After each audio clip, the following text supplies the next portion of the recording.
Salute everybody. Welcome to Miss Parker, Miss Parker. I appreciate everybody for pulling up. I see that Shank and 80s has sent me a super sticker. I appreciate this so much. Thank you guys for all the support. I appreciate you guys. And earlier I made a mistake and I forgot to set the time for 7:30 tonight. And I think I had it for 7:40 a.m. And that's a bad habit of mine. Not checking the AM and PM. And usually Miss Callie's Kitchen will call me and say, sis, you got that set up for AM, right? And she didn't, but Shank did. So I appreciate that. And everybody that looks at it and tells me um, about that. Hey Shank, salute 80s baby, salute Colton, salute beautiful number, salute sis. Thank you guys so much for pulling up with me. I hope everybody's had a great, productive Monday and Tuesday. Tomorrow, of course, is hump day, and I am so ready. So, with it being a hump day tomorrow, I was off today, so I got my Sutter home wine and stuff like that. So, I'm just kind of chilling. I don't have to be at work until 12 tomorrow. So, I'm going to give me some wine, and it's been a while. And also, I got my book by PayDay. PayDay is a content creator in the Mo3 sector, and she wrote a children's book, and I got mine yesterday, and she told me to let her know how it went, and it was amazing. I loved her message, and I want everybody else to order it so they can receive the message that I received. I want to don't want to dwell too much into it. I want everybody to read it for themselves and hear why Payday did this book and stuff like that. I will say this Hey Real Street News. Thank you guys so much for coming through. Make sure you guys hit that like button for me. And if you have a community wall or if you have a channel, please share the live out. Um, Payday is a melanated author trying to change how melanated people view melanin in its benefits. We have been deceived into thinking that what we possess is not powerful when it is. The deception started when we were kids, so the reprogramming has to start with our kids. Non-melanated people love to say if you want to hide valuable information from a melanated person, all you have to do is put it in a book. Well, that's exactly where I plan to put all our valuable information in books. Therefore, parents, I encourage you to make sure your kids read starting with this book. And it's definitely, again, a good read by Payday. And like I said, Payday has a channel in the Mo3 sector. And Payday, if you're listening, it is everything. I love it. Hey, boss lady, though, thank you for coming through. Thank you so much. I wanted to get into the real story of Carisha. Um, and her interview with Saucy Santana was everything to me because some of the things she said, and after reading Payday's book, I understand the message of being melanin and having to be reprogrammed because again I speak on this just from things I went through. I don't know what everybody else has went through, but not knowing really how to support my friends, my sisters. Miss Callie's Kitchen, was you in there, sis? Yes. Drop your link, sis. Hey, Nola. Again, Nola, I'm sorry about not having the live set for the right time. You know what I'm saying? But back to this. As black people, I always say this at work, our melanin community, we don't uplift each other. We don't stand by one another when something deep happens. We're always quick to judge and tear down that person instead of saying what can I do to help. I know this is a lot. We tend to look at all the bad things and we don't put it on the scale and weigh it correctly. We just always keep the bad way more than the good. And hey Vibrant, thank you for coming in, sis. Thank you. So I just wanted you guys to listen a little bit, and then I wanted to go through some of the comments and let's go into the comments. But again, I think Saucy Santana did a great job with the interview, and it hurt me tremendously a little bit listening to Carisha speak.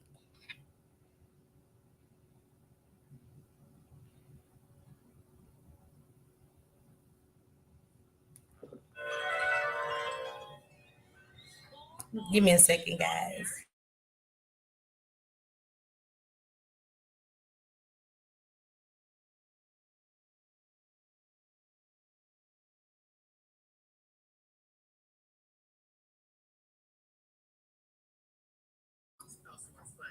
I feel like you address everything.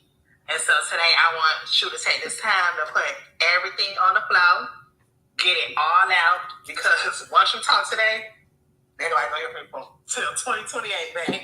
So I want you to say today and let everything out, get everything off your chest, and we're gonna get into it. Let's go, ready. So I want to get into mental health with you. I feel like I just want to check on, and I feel like everybody. And the reason why I like that first question is because mental health is everything, and it's in everybody, not just our Black communities, but in a lot of people. And just because we look normal doesn't mean that we're not suffering from something, if you get what I'm saying. And so it's always good to check on people. And that's one thing I'm big about. Even if I haven't talked to you in a chat on YouTube, I got numbers of content creators and certain subscribers, and I will call and say, I love you. Are you okay? Just checking on you. Just wanted to see how you was doing.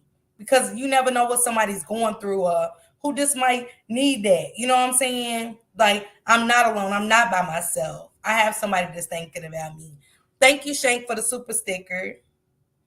Wants to know just these days, how are you? Just in general with life, your kids, family, and just with your career. Like, where are you at mentally? I'm just all over the place. Mm-hmm. You know, I'm going through a lot, and some days I just be like, everybody go through this in their career and their life. I feel like in life, everybody go through something, whether it's a breakup, a divorce, a death, just like whatever it is. And I feel like, let it out. This is a safe space. This is your space to be. And at that point, she started crying. And that's how you knew that was a person that is going through something. Because this case is big. This is P. Diddy with all these allegations. And we have somebody that was with him, a young, beautiful, vibrant girl with a future ahead of her. And boom, this happens. And I seen so many daggers being thrown at this young lady. And I never heard anybody checking on her. See, again, I heard content creators say this happened in the front of the world, so anything should happen in front of the world. And I truly believe that.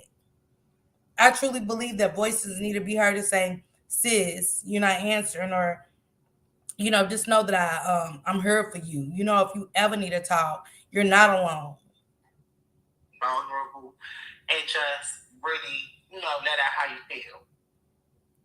And real quick, this live is for educational purposes only. For educational purposes on mental health, support teams, and more. So mentally, like, 1 minute I'm happy, 1 minute I'm sad, 1 minute I'm kind of like, fuck this shit. And then the next minute, I'm looking at my kids and I'm like, I ain't bring us this far to go backwards. Yeah. I work hard. You get what I'm saying? Like, I put in a lot of time and effort in this shit. I did it when I was pregnant alone.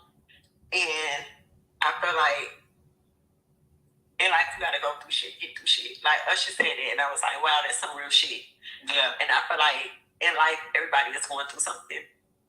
Whether it's a divorce, whether it's a death, whether it's they just lost their job, just anything. And that's what keep me going, because I know that like life not perfect, and we gotta learn from our mistakes, and life is a lesson. I like how she said we have to learn from our mistakes and that life is a lesson. Hey, sis, Dirty Red Vibes. Thank you. Thank you so much for coming through. Thank you, Shank, for dropping the copyright disclaimer. Copyright disclaimer under Section 107 of the Copyright Act 1976. Allowance is made for fair use of purposes such as criticism, comment, news reporting, scholarship, and research. Thank you so much. But I like how she said, she thought about her kids. She stopped and she thought about her kids. Not everyone has kids, but I do. And upon dealing with my mother's death, my mental health really took an impact on me.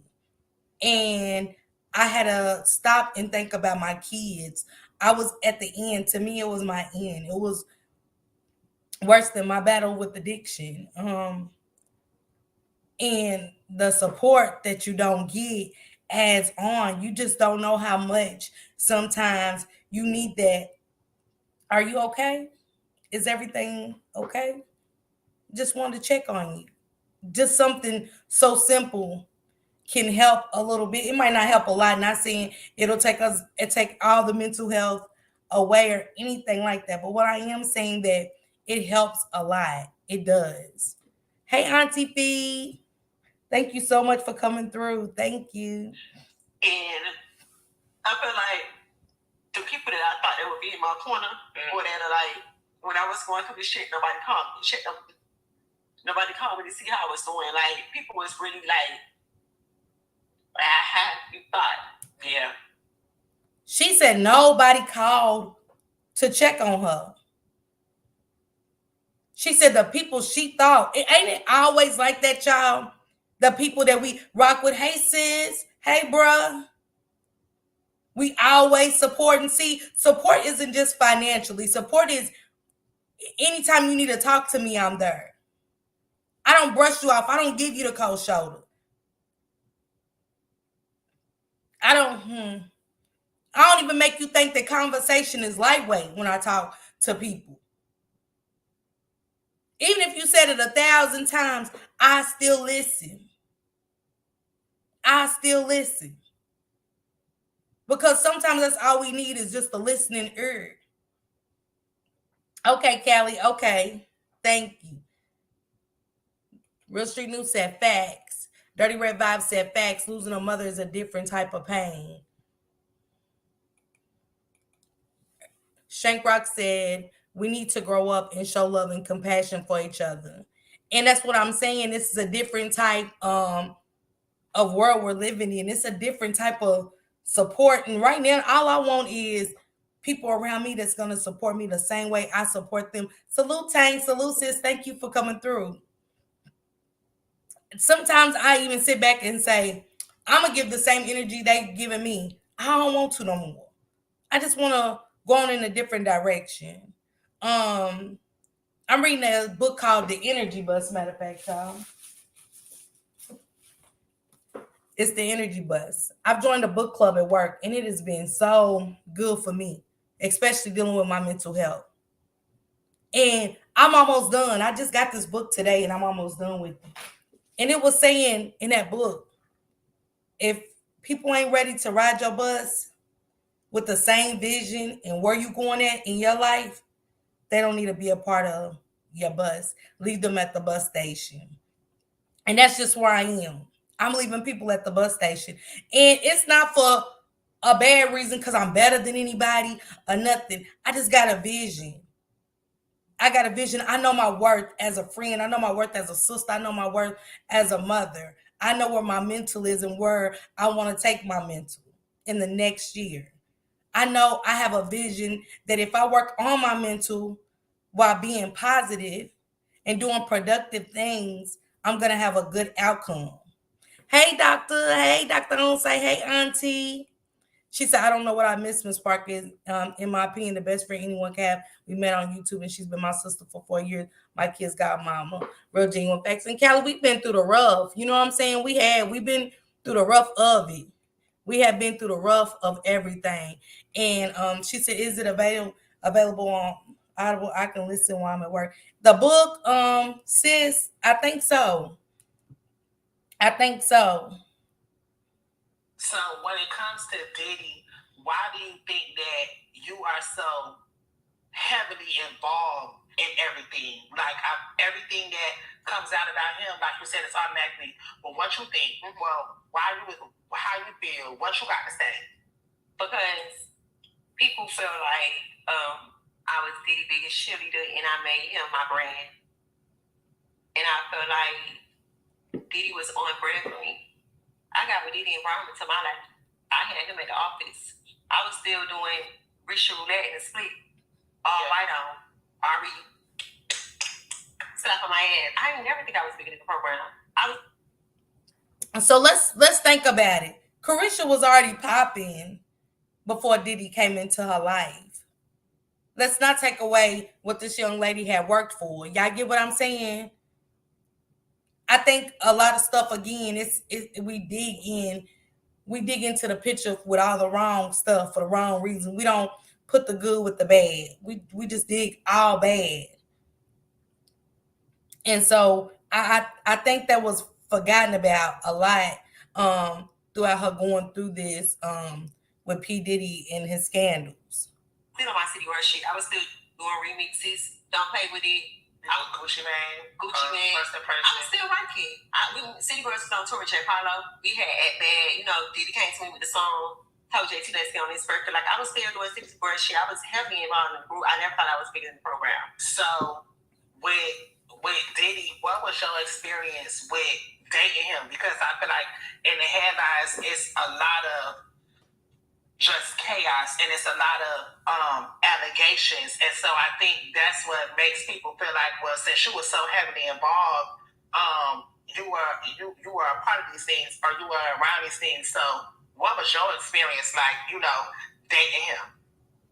And I like that Saucy asked her that. Hey, Von Sheila. Hey, salute to everybody that's coming in. And so just make sure y'all hit that like button for me, please. And thank you so much. I like that Saucy asked her what was her experience. Because just because I'm dating a guy and he's an asshole and he's negative, he's draining, maybe even domestic, it doesn't mean he's like that with the next female. It depends on what you're giving, how we're what we're giving. I wasn't there to say what it was with them or why he wasn't that way with Carisha. I don't know her experience, but she didn't get that Cassie experience. Is that so wrong on her end that she didn't get that Cassie experience with Diddy? Because I don't think so. But I want to hear what she has to say. Salute to the full life. Salute. Well, I met Diddy at Tea Party, and I met him when he was in another era. And I met Diddy when the world was celebrating him and giving him his flowers while he was alive. Mm-hmm. Like he was getting the Global Icon Award, the Lifetime Achievement Award, the Key to the City. He had a new album that was coming out, so I was celebrating him with the world. And I just feel like everybody trying to crucify me for it. Like you was his biggest advocate, you was his cheerleader, but I was just celebrating when the world was celebrating him. Mm-hmm. So why am I being crucified or why am I being separated? Why do y'all think she's being separated and crucified? Beautiful said, I'm so glad she didn't because I felt bad for her when all of this hit. And I did too. I'm not gonna hold you, beautiful. I did too. So why do y'all think she was being crucified? Why do y'all think she got hit the hardest? Because she didn't go through what Cassie went through? Because again, I said this on my last live. What my dude might be into, I just might be into that. We don't know what she likes. I don't know what she likes. I don't know if Carisha like just watching him have sex with whoever, whatever, however. But sometimes it's like that in life. I was like that growing up. I was a wild man. I was wild. I watched a lot of shit go down. Am I a bad person? No. No, with the underage ladies, I get where they coming from on Diddy's end. But in this interview, she said she didn't experience that. Auntie said, also be approachable. Don't be that person no one can approach because you know everything. And that is true. Everybody make sure y'all hit that like button for me, please. Hey, what's going on, Mel? I think people thought she was like the others and knew. Yeah. And I don't think that was the case. I don't, because again, beautiful, I'm saying I don't think she experienced what Cassie experienced. You know what I'm saying? Carisha might have been more outspoken than Cassie was. You know, we don't know. I wasn't there. But I love how transparent she's being and how vulnerable she's being with Saucy and just speaking her truth, that how everybody just came down on her and crucified her. Yeah. When I was dating him. It was love, love, love. The frequency is how we used to laugh. So it's like, you know what I'm saying? It's always, what's up, queen? Yes. So I just felt like I met him like in a whole new area, and there wasn't my experience. Like when I met him, it was just like I told y'all on season one. I even asked him like, "Why you fucking with me? Why you fucking with the city girl? Yeah. Why you coming into my world? Because I'm on some whole other shit. Like you know my lyrics and stuff. Yeah. And it's just like when I got with him, he was just a man. Like it was more of like, okay, we ain't gonna do that. We gonna sit. We gonna communicate. We gonna get solutions. What's going on? Like I like that. She said when she got with him, she asked, "Why you want me?" Thank you. We talking about Diddy. And regardless of all the bad shit they said about Diddy, we still Big Diddy got money.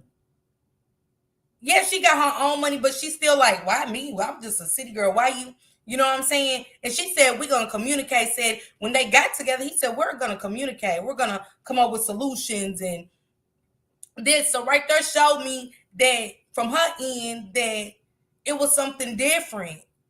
Maybe that didn't happen on Cassie's end, where Cassie sat down and said, hey, let's communicate when we argue. Let's come up with a solution for our problem, which a lot of us don't in relationships. We just go to bed angry. And my mother always told me, whatever happens in a relationship, never go to bed angry. Never go to bed angry. And I understood what that meant as I got older. It didn't feel good. You wake up with so much weight on your shoulders. Your head hurts, your chest hurts, you're just drained. But when I do come up with a solution, or I can sit down and have a conversation and say, hey, you know what I'm saying? This, that, and the other, or whatever. I feel better because I know I tried. Y'all get what I'm saying? I know on my end, I tried.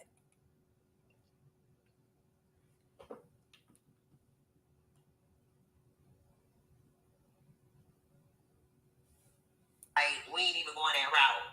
So that was my experience with him.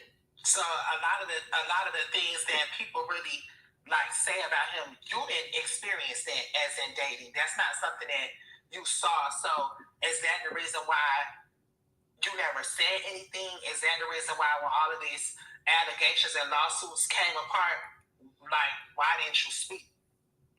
Hip hop, the culture is about I don't think so. Dirty Red Vibes. She just wanted to finally put it out there. About her and Diddy's relationship, and I was glad that she did. It's time because we seen where people didn't even want to work with her. Her and JT, you know what I'm saying, and so that comes back into the support. When somebody's going through this, do you leave your friend or somebody you say is your friend? I mean, we take the word friend so lightly now from back then, from what I knew a friend was supposed to be. I need accountability from friends. I need that I'm wrong. You know what I'm saying? I be wrong. I tell beautiful in a minute. Maybe I need to quit saying stuff because maybe I'm coming off a little judgmental in certain people's relationship, or when they tell me their problem and stuff like that. I don't know how to deliver when it comes to that. I'm that friend to say that. I'm that friend to say that. Let me mute while I'm on this commercial.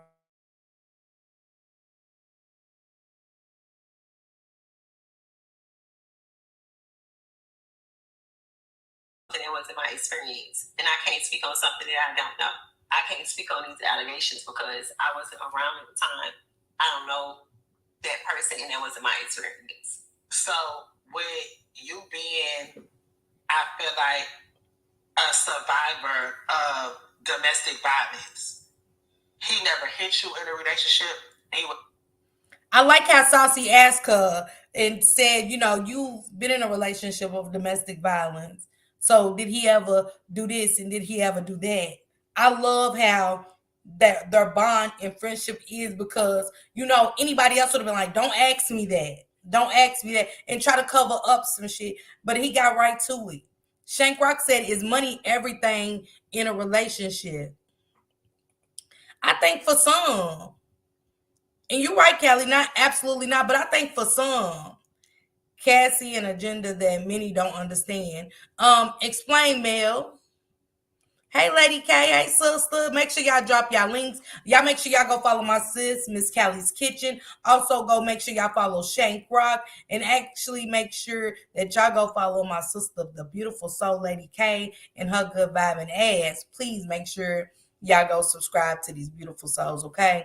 Now, Shank, you can have the richest man in the world and he treat you like crap and have the brokest man and be treated like a queen. Beautiful. You know what's crazy? Because at work, I was actually at work and then talking to one of the coworkers, and she said that one of her good friends actually lives with a guy, and he pays all the bills, but said he treats her like crap, and said that she was invited on a trip by another guy and she was just being like bougie about it, like, oh, I don't know, cause I ain't trying to do it on the first day. I don't know, cause this, that, and the other. She was like, well, we grown. First, she's like, first of all, we grown. You know, we in our 50s and we in our 60s, whatever. You know, we grown. Whatever y'all do is what y'all do. But this man is trying to bring you on a trip, and you know, it's a trip around his family and some more. And you don't want that. You want to be home with the guy to pay all the bills that you keep going in his pockets and finding miscellaneous movie tickets that you weren't a part of, date night receipts that you again wasn't a part of. Hey, mama boo, salute, salute, salute. So you know that just goes. Let me make sure I ain't missing any of y'all questions. Dr. Onside said she didn't experience the physical, but the mental and emotional she did. He fucked with who he wanted to. Nah, she was shocked when he was caught with that girl she knew nothing about. You talking about the baby mama auntie?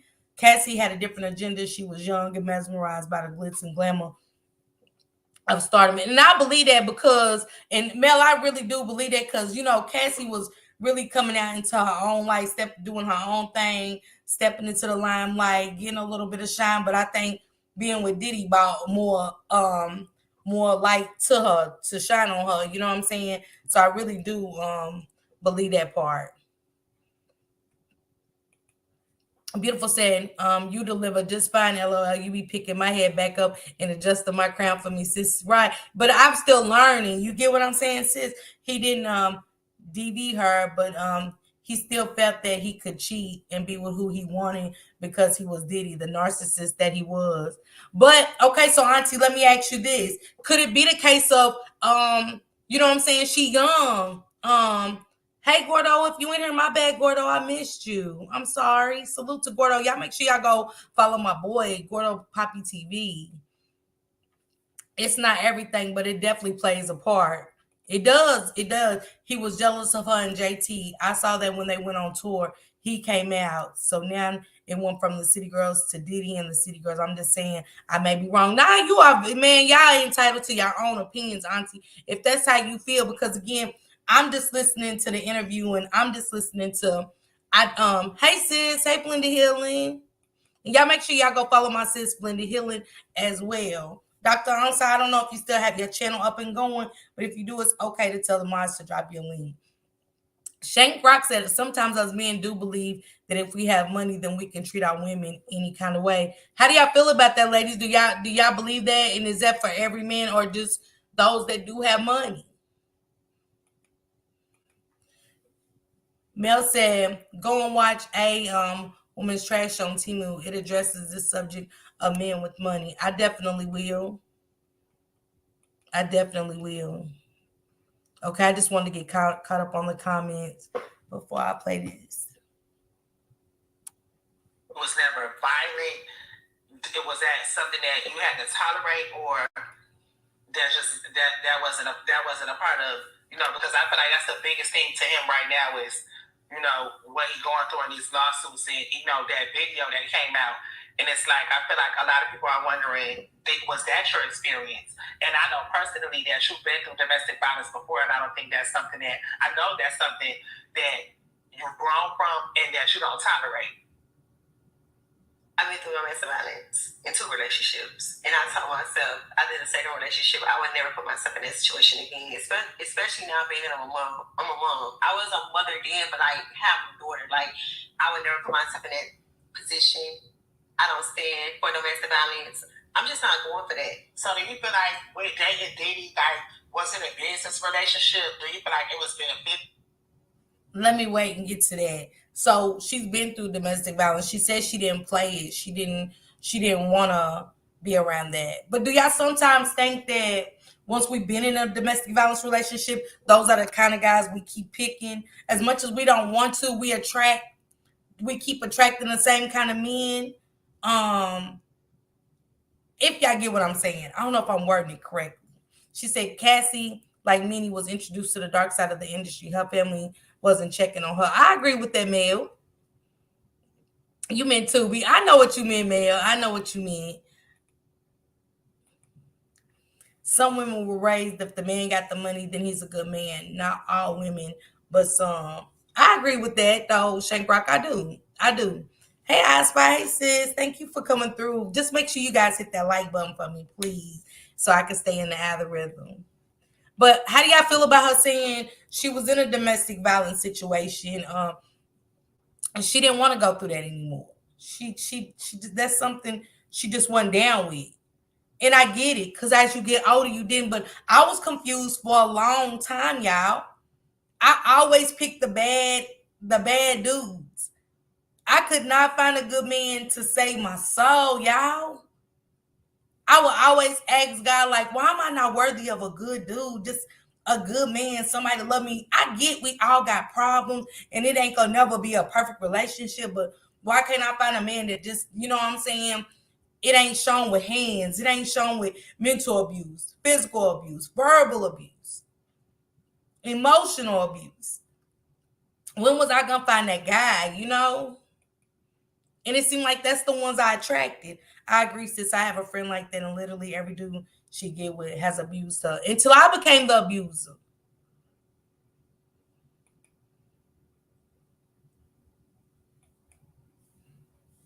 Thank you, Aspire Salute, sis. Thank you. Bob said, I honestly think she dealt with that side of Diddy. She's just not being truthful about it. Really? Because I ain't gonna lie, when I first heard a little clips of it, I was like, man, she just being too nice about the situation. But then I thought about it, Vibes, and I said, did she get that side, or was she down with a lot of stuff he did? Beneficial for you. I felt like it was beneficial for both of us. I think that, like, I was able to come and be a great ambassador for Deleon and take it to a whole nother level, because I feel like, I won't say nobody wasn't drinking Deleon, but nobody wasn't drinking Deleon. So did y'all catch on to her saying that her and Diddy was more like a business to her? It was more like a business. And I do believe, as she kept going on and talking, that it was more like a business. I do believe that, you guys. I really do. Look at Callie Humber. I love Deleon, y'all. Girl. But when I came, it was just like, it's a city or a summer we trip Deleon, we acting bad. So I feel like I was an asset. I honestly just feel like with Diddy, like, I met him at a peak party, and I don't know what his intentions was, but I don't know if it was like business or he really liked me, but I felt like, when he got me, he really saw something in me, and that's why he was like, you know what, you got a big personality, like, you should do a podcast, like, you know how to engage in conversations, like, you know how to ask good questions. So I felt like, I came into his world and I was able to, like, turn everything he had going on up a notch. She said she felt like coming into his world, she got to turn everything up a notch. He said, Miss Kelly, for real, he's just the type of dude, he think he's above everybody and try to control everything. Kelly agreed. Maybe her experience was more mental than physical. I also believe it was a business deal. I do. I really do. I think it was more of business, elevating herself. You know what I'm saying? To the next level. Like, I'm there, but I ain't Diddy there. As far as money, as far as, you know what I'm saying, we gotta look at the clothing business. Now we got the liquor business. You get what I'm saying? So, I think it was the connections he had as well, and she knew that she could get more. That's just my thing. A lot of relationships start out business or sexual, then physical, then feelings get involved. And that's what she further said. My lunch break over says salute everybody gonna be listening. Okay, Vibes, okay. And let's stick right there for a minute, Shane, because that's what she said.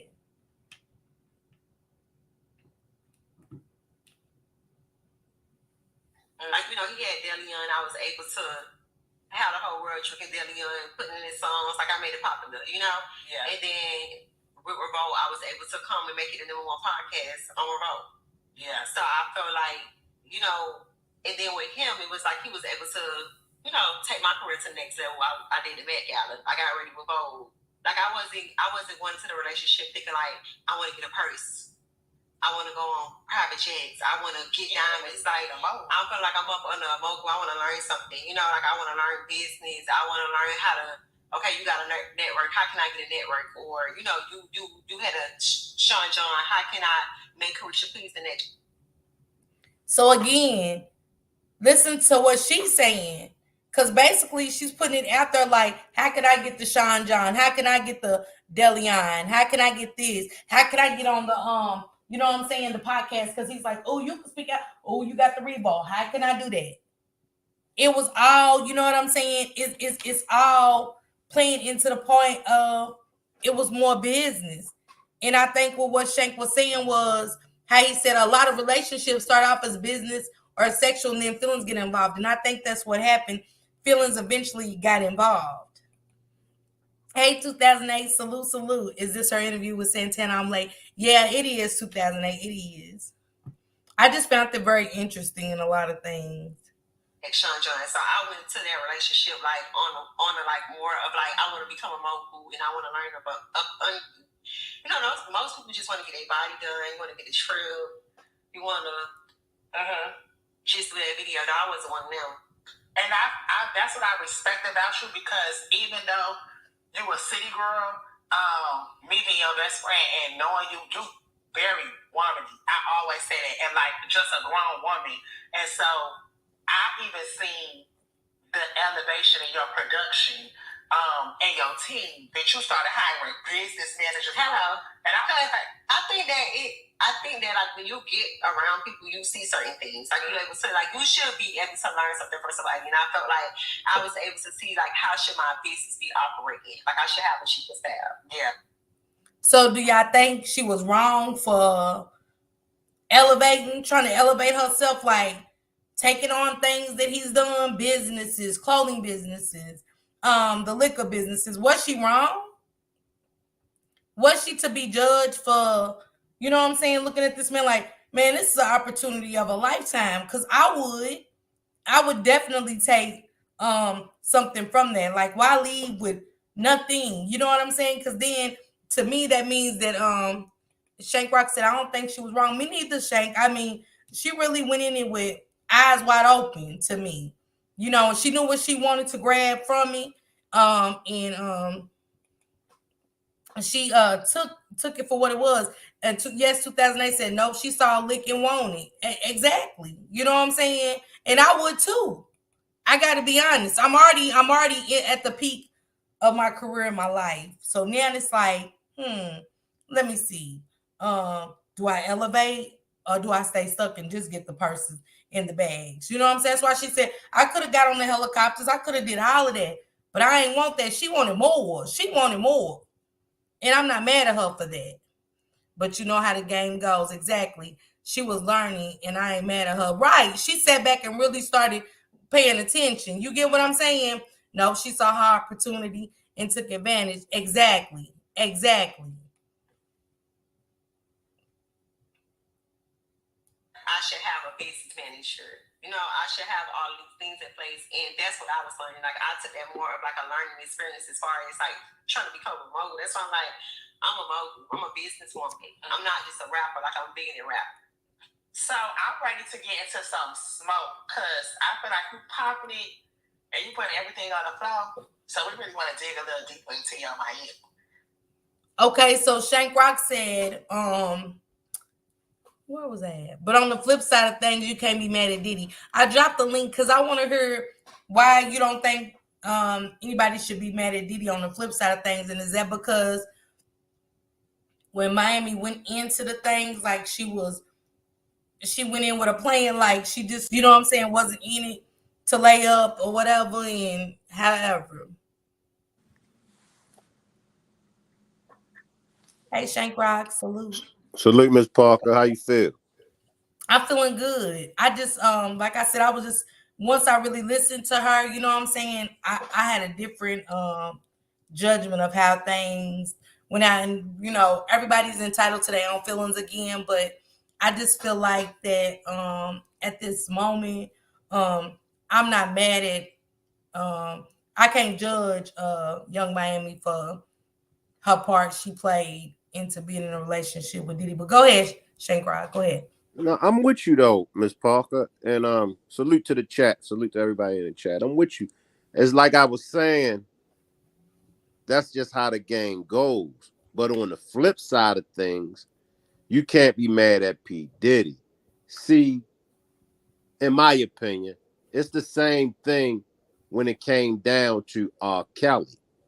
Now, R. Kelly shouldn't be the only one that should be behind bars. And most of us feel this way. In the R. Kelly situation, those girls, those young ladies, they were being pimped, they were being used by uncles, mothers, fathers. So at the end of the day, the game is the game. And this is where I'm going at with this. Now we can go to P. Diddy. Everybody knows P. Diddy's Get Down. Now, when he first came out, okay. But then after a while, his Get Down was exposed. P. Diddy had been with so many different females.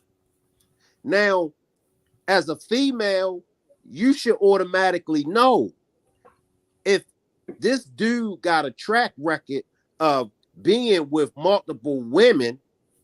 Salute, Rose. I see you, Rose. Now, along with being with multiple women, he's P. Diddy.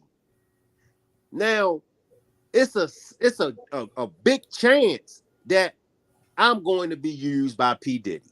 And that's why I respect her, because like she said, she wasn't just going to be sitting around being some basic asshole.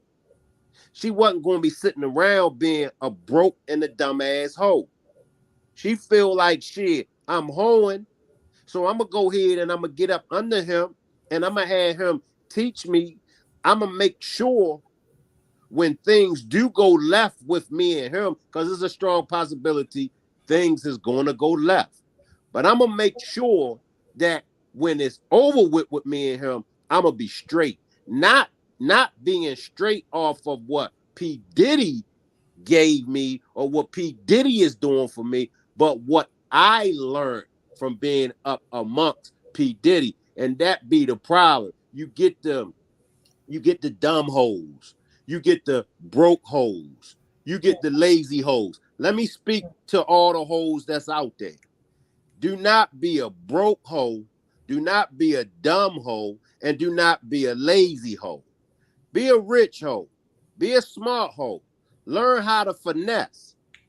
So that way, when the yellow brick road comes to an end, you won't be looking stupid. You won't be trying to sue a P. Diddy to get money out of P. Diddy. You understand what I'm saying? Play the game how the game's supposed to be played. Y'all do know that there's a lot of hoes, there's a lot of pimps out here that can give you the game. There's a lot of former hoes. There's a lot of former pimps that could give you the game. If you're going to be a hoe, I'm going to say it again and then I'm going to leave it alone. If you're going to be a hoe, don't be no dumb hoe, don't be no broke hoe, and don't be no lazy hoe. Be a smart hoe, be a rich hoe, learn how to finesse. When you get with these men, whether they tricks, whether they pimping, whatever it is that they doing, soak up as much game that you can get and make sure when the yellow brick road comes to an end, make sure you straight.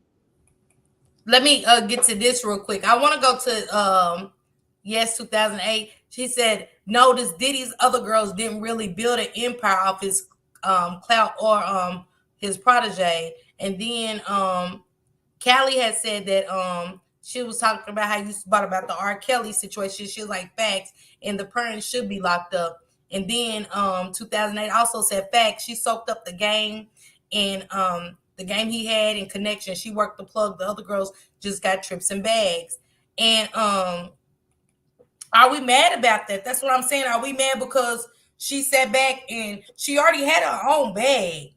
She just didn't have those connections to me. You know what I'm saying? And she was like, if I'm gonna be with a nigga, if I'm gonna be with a man, let me say this: if I'm gonna be with a man and he's got clothing businesses that's been in the game for years, making millions of dollars for years. He's got liquor, you know what I'm saying? All of that. Why wouldn't I soak up the game? Why I'm gonna be with a man just to be laying up, just to say, oh, I go with him. What did you get out of it? So she took some game out of this. So I'm not mad at her at all on that part. And that's what we done in high school. That's what we done, in our teenager years. That's what Rose we said, real quick, Shank, real quick. Rose said, lazy hoes are the worst.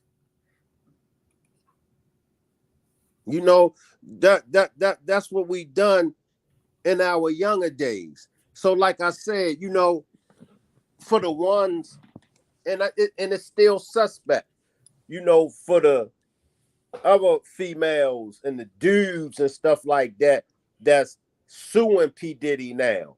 I mean, I get what they saying, but P. Diddy was dangerous. P. Diddy, he was scaring the people and all that. I mean, at the end of the day, when you come off that porch, see, this is the end results of coming off the porch. This is the repercussions of being outside. Everybody so quick to jump off that porch. Everybody so quick to be outside. Everybody so quick to talk about being outside. Everybody, but they don't want to accept what comes along with being outside. If you are a stepper, you can't get mad when them people come looking for you and questioning you about them 2 or 3 bodies that you didn't caught. You a stepper. That come with the territory. You can't be out here fooling around with these females if you're not going to play the game how the game's supposed to be played. And that's why I was saying most relationships start out as business or just sexual. Most relationships start out like that. Then the feelings come into play. So that when the feelings come into play, you could either do one or the other. You could even say, look, and it goes both ways. Look, I got feelings for you, and I ain't trying to go there with you. We gonna have to end this. Or either y'all both get in this relationship and y'all call it what it is. It's like you were saying, Ms. Parker, before you was a monster. You know what I mean? Before you was on beast mode. Mm-hmm. So now, later on in life, you somewhere that's different. But you still know the rules to the game. You still know to get down. Give me 1 second, Shane. Salute Hip Hop Caviar and my boo Taylor XO. Y'all make sure y'all go follow my girl Hip Hop Caviar. She gives it raw. She gives it up raw and uncut. I love everything about it. And y'all also go make sure y'all follow my girl Taylor XO. She follows my Jazzy Life, and she's been doing her content for over 4 years now, and she's great at what she does or whatever. And salute to you, Snoopy. Thank you so much for being a new subscriber. Thank you, Callie, for bringing subscribers over to me. I appreciate this. Go ahead, Shane. And then some of the females get with a P. Diddy. I've been in situations like that. Some females, vice versa, some men know you'll get down. Some men think that they could turn a hoe into a housewife. You can't get mad at the hoe. You can only get mad at your simple ass because you knew she was a hoe. So now the same rules apply to the men, the same rules got to apply to the women. You thought that you could change a P. Diddy? In my day and time, I had females that literally thought that they could change me. But just like I know, Miss Parker, when you on beast mode, and I'm sure you ran across some dudes that thought that they could change you. and you drained them for everything they got. The game is the game. That's what comes along with the territory when you step outside. They say it ain't no love in war. So how you present yourself, how you carry yourself, whatever comes behind that, that's on you. You brought it on your own. So you going after a P. Diddy and you thinking that you're going to get Cliff Huxtable off the Cosby Show, you going after a P. Diddy and you think you're going to get a James Evans off of Good Times? Huh? You know what I mean? You going after a Kim Kardashian thinking that you're going to get a Claire Huxtable or think you're going to get a Florida Evans? That's on you. That's on you. You going after these rappers? You going after these celebrities? These men that got money? You going after these athletes? That's on you. You going after these Instagram models? You going after these women that got these OnlyFans pages? Them hoes. So, Eric, let's stick right here real quick to what I was saying. Because I said the same thing, Taylor. That was the main thing that stuck to me. She claims she didn't have the same experience with him. Why is that so hard for everybody to digest? When I'm where I'm at now, I'm not speaking on Carisha. I'm just because with Carisha, in my opinion, Carisha was a smart hoe. She was a finesser. So with her, she finessed it.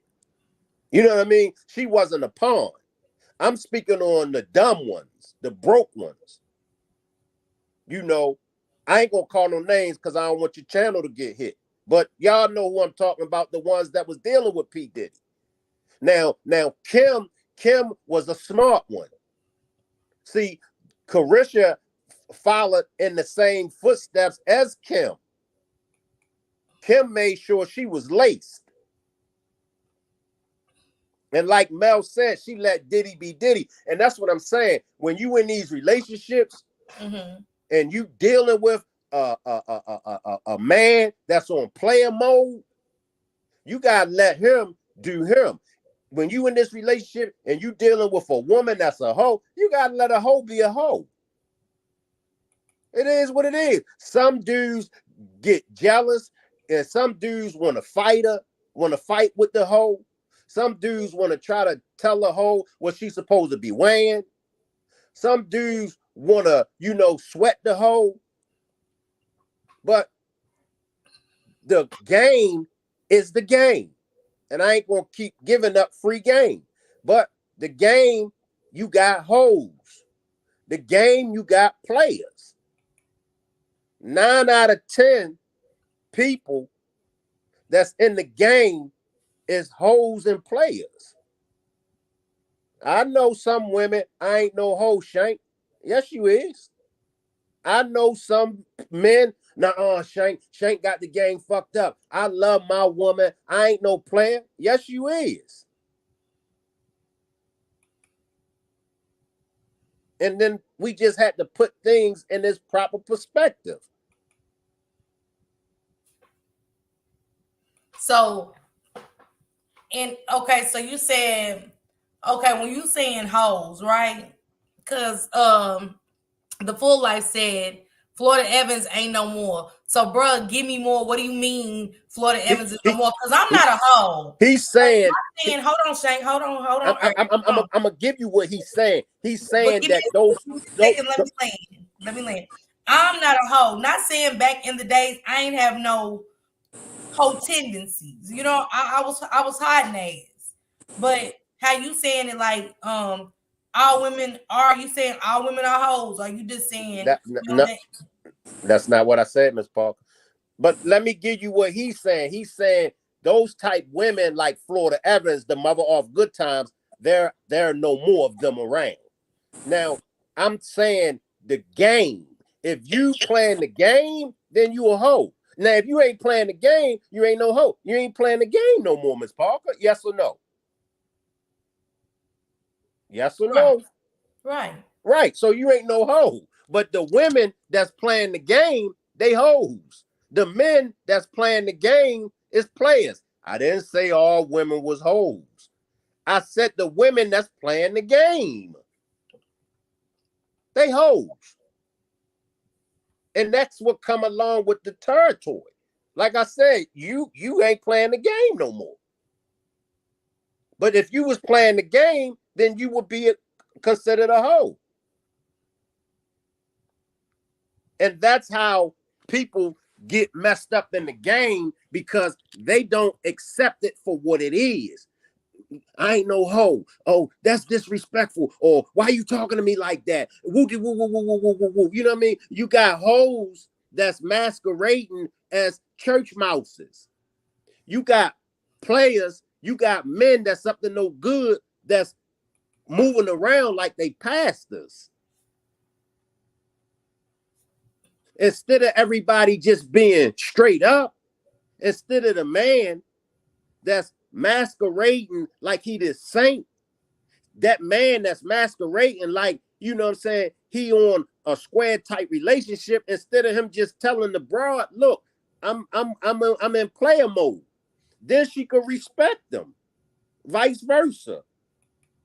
If the hoe would just go ahead and tell him, babe, I'm a hoe.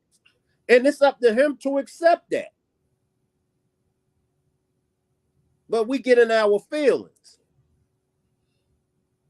We just, for some reason, we get in our feelings when it comes to this game.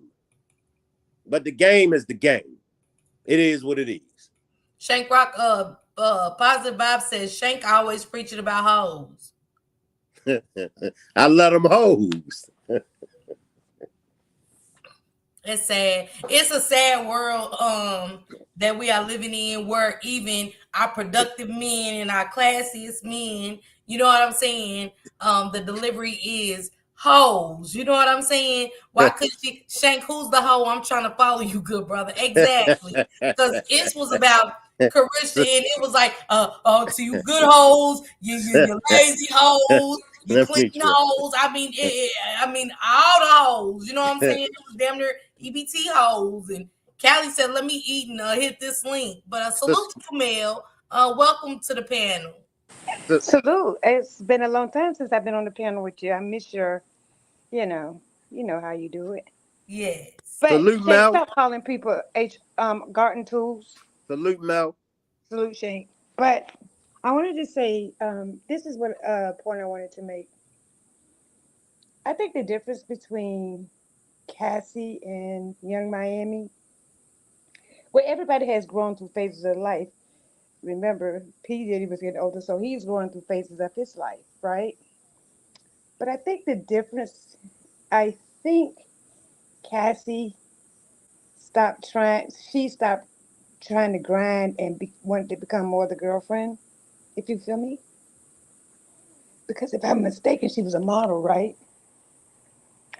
And then, she signed a contract with him to become a recording artist. But it's possible that she just could have not been grinding, you feel what I'm saying? Like I'm trying to explain it to you guys in a kind of simple way. Mm-hmm. Maybe she became more of the clingy girlfriend as opposed to still grinding, trying to, make her music and model or whatever, getting in her own bag, as you guys say. It's possible that she became that clingy girlfriend and, maybe clocking his every move. And, I'm not saying that happened, but it's possible. Yeah. With Young Miami, she was making her own money, but she had a grind about her. And again, let him move how he wanted to move. She wasn't dumb to the game. So I think that's why she spent a lot of time just watching and learning and asking questions. Hell, her net worth is $5 million. So she was doing something. She was learning something. And I think that may have been the difference. Not saying that the way he the way he treated Cassie was wrong, but I forgot who made the statement. It might have been you, Miss Parker, or someone in the chat, or Shane, about years later, decades later, really. Now everybody just wants to sue him. You know what I mean? Yeah. So, So, Mel, read this comment on the screen. girl, I don't even have my It, glasses it, on. Tell me what it Taylor says. said, I failed to believe that he illed the mother of his kids allegedly, but treated young Miami like a queen. Well, pictures tell 1,000 words, right? Hmm. And most people in the limelight of media, they on camera. The whole game changed, and we can't really say that he treated her like a queen because we don't know that, right? We only see the pictures and all that. But it's possible that he had a different type of respect because she was a grinder and she was about her business, and she wasn't trying to change it because, just like you said, a man with a track record of being with different women, um, you know, you kind of know what it's like if you go buy a car, if, and you pay $500 for it and they tell you, okay, you got an oil leak, blah, blah, blah, you know what you're dealing with, right? So with him, I think that young Miami knew what she was dealing with. Actually, I think they all knew who they was dealing with because at the end of the day, did he marry any of those women? Mm-mm. Hmm. So again, I'm gonna go back here and say maybe young Miami let Diddy be Diddy, and she just soaked up the knowledge. You feel what I'm saying? Miss Groovy said Cassie was 19 years old. He promised her the world. He got her hooked and then treated her like, if you don't do this, I'm not putting your music out. That exactly? That's pretty much what I said. Like she stopped with her dream and became more the girlfriend, but at the end of the day, she was young and her family wasn't checking on her. See, when you're in the music industry, Shank, you've been around those people. You know how they target certain people based off where they come from, right? Hmm. Right. And based off, like, okay, I'm gonna give an example. The people that was kind of protected. If you look at Brandy, Brandy never won a Grammy. She never been on tour. She got vocals like butter that nobody can't touch. Never won a Grammy. But look at the people that won Grammys, because her mama was her manager, and her mama didn't play, so she didn't allow the industry to use her. But then if you go back and look at some of the people that won Grammys, like you look at Taylor Swift, she's probably got 100.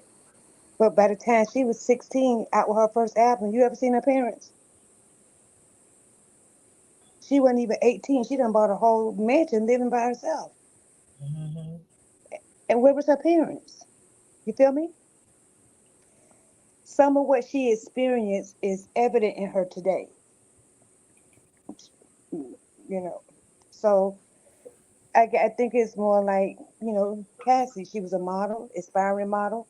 She left Chicago to New York, met Diddy, but even through all of this that's going on, do they ever mention her family? Mm-mm. Yeah.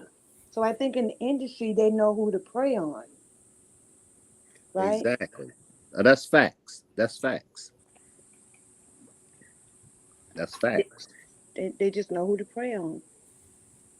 And wait, let me ask you guys something about Young Miami. I don't know that much about her, but Hmm. is she the girl who mom? So she kind of raised herself, right? Her Yeah. mom. Now you see the difference. So can you now believe that she wasn't going for that shit with Diddy? Because that's the girl they pretty much raised herself, right? Her mom was in prison. Is that her? That's the same girl, right? I think so. Well, I know JT's mom was in prison. Who is The that? that was her homegirl that she started the City Girls with, and she took Okay. care of them. You know what I'm saying? But I Okay. think something happened with Young Miami where she raised The way she was her raised, yeah. siblings and stuff like that. And thing like hold your thought man real quick. So Shank Rock, I want to ask you because you came off with the I just want to get off subject for a little bit, but I gotta get on the hoes. You get what I'm saying? And as a black man that I look up to, Mm-hmm. it's so distasteful. You get what I'm saying? Which I know it's real, but it's a little disturbing that that's how she's being viewed. Because why do you view her as a whole? Because she sat back and learned. Was saying I'm just not gonna be in a relationship and lay up and I don't want a Birkin bag. I don't want a Chanel bag. I don't want a Louis bag. I don't want a helicopter ride. I wanna learn the business. You know what I'm saying? Yeah. Because she already had her own bag. Just like I said, this not a Diddy bag, but you just came off with the whole this, the whole that, these hoes. You get what I'm saying? Okay, let's break it down. I agree, Miss Parker. We're gonna break it down. All right. Now, when did her and P. Diddy get together? Do y'all know when they got together? She said it. I just forgot when, but Do she y'all definitely know the year? Anybody in the chat know the year that now who we talking about? Carisha, right? yes. Who Do is Carisha? that's That's who Young Miami. Oh, okay. okay. Do anybody know the year that P. Diddy and Young Miami what's her name? Young Miami. Young Miami got together. Do anybody know the year? I don't know the year. I Okay, don't know the year. okay. It was recently. It was no more than 5 years ago, correct? Correct? Okay, let me fast forward that. P. Diddy is not a righteous man. P. Diddy is not religious. P. Diddy is not on that path of a God-fearing man. P. Diddy is a street dude, hustler, all of the above that's over there on the left side of things. A virtuous woman, a righteous woman ain't checking for P. Diddy. After Kim Porter, and it's been speculations about Kim Porter, but God bless the dead, and I won't put her name with no smut. But we can start at J Lo, and we can come on down to all of these women that was with P Diddy, including Young Miami. None of them was virtuous women. See, it's hard for me to give my perspective when I'm dealing with people that's wrapped up into their feelings. Because when you wrapped up into your feelings, you're just not gonna get it. Because everything it's just gonna offend you. Anything that's dealing with a hoe, when I say hoe, it's gonna offend you if you're wrapped up in your feelings. So it's gonna be hard for me to give my perspective. I'm not calling every woman a hoe. But if she's a hoe, I gotta call her a hoe. I can't call a hoe a virtuous woman. So now when you come to Young Miami, is she a virtuous woman? Is she a God-fearing woman? I'm I asking. just have a question. Let No, me no, ask no, you a no. question. Hold tight, Mel. Hold tight. I'm just asking. Is she a virtuous I woman? don't I don't know that part about her. All right. Do she go to church? Does she go to the mosque? Does she go to the synagogue? Does she, have anything that's affiliated with God? So No. Let me finish. No, Oh. she don't.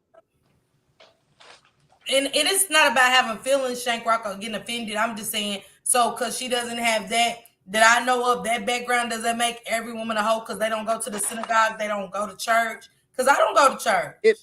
If Oh, that was my question. are you chasing after a P. Diddy? Are you in the relationship with a P. Diddy? I mean, come on, y'all. We got to call a spade now. Come on, man. Look at all his freak off parties. Come on, y'all. Don't do this to me. Don't have me up here. I'm just asking a question. Hold tight, Miss Parker. I'm just asking what you put out. Miss Parker, hold tight. Don't have me up here looking like a goddamn woman basher. Don't have me up here looking like a womanizer. Let's look at it and put it in its proper perspective. We talk about P. Diddy. No righteous woman. No God-fearing woman. I get it. I don't care how you dress it, mess it, press it, finesse it. I don't care how you do it. Flip it, script it. No God-fearing woman. No woman of God is checking for P. Diddy. Not one. Look at his track record. So when it came to you calling the women hoe, it meant only the women that's checking for P. Diddy? It's just a question. Oh, okay. Yeah. They sleep. Yeah. They have slept with multiple men. That's a hoe.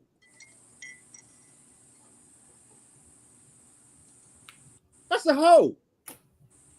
Any woman that slept with multiple women. Now, a hoe can be rehabilitated. Well, I'm rehabilitated. And that's fine. That's fine.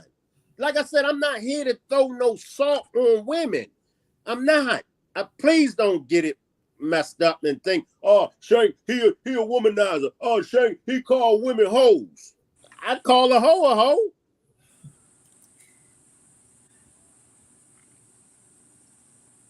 But with Young Miami, and this is my opinion, she really outsmarted P. Diddy. She really did. Because she came in, she knew his track record. Now, a God-fearing woman, a woman of God, would not have went that route with P. Diddy. Now, a woman of God, a God-fearing woman, wouldn't have outsmarted P. Diddy.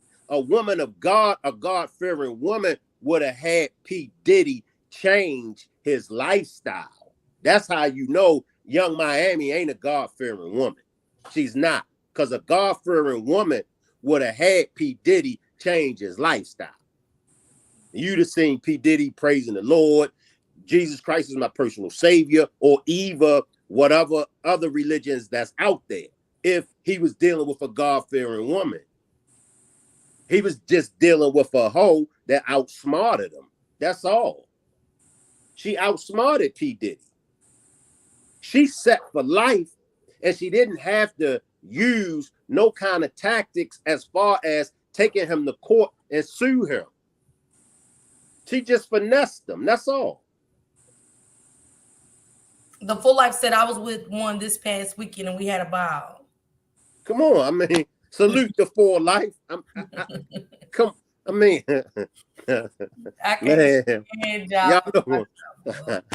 Salute the Full Life and T.Y. Sykes and all the other brothers out there. I mean,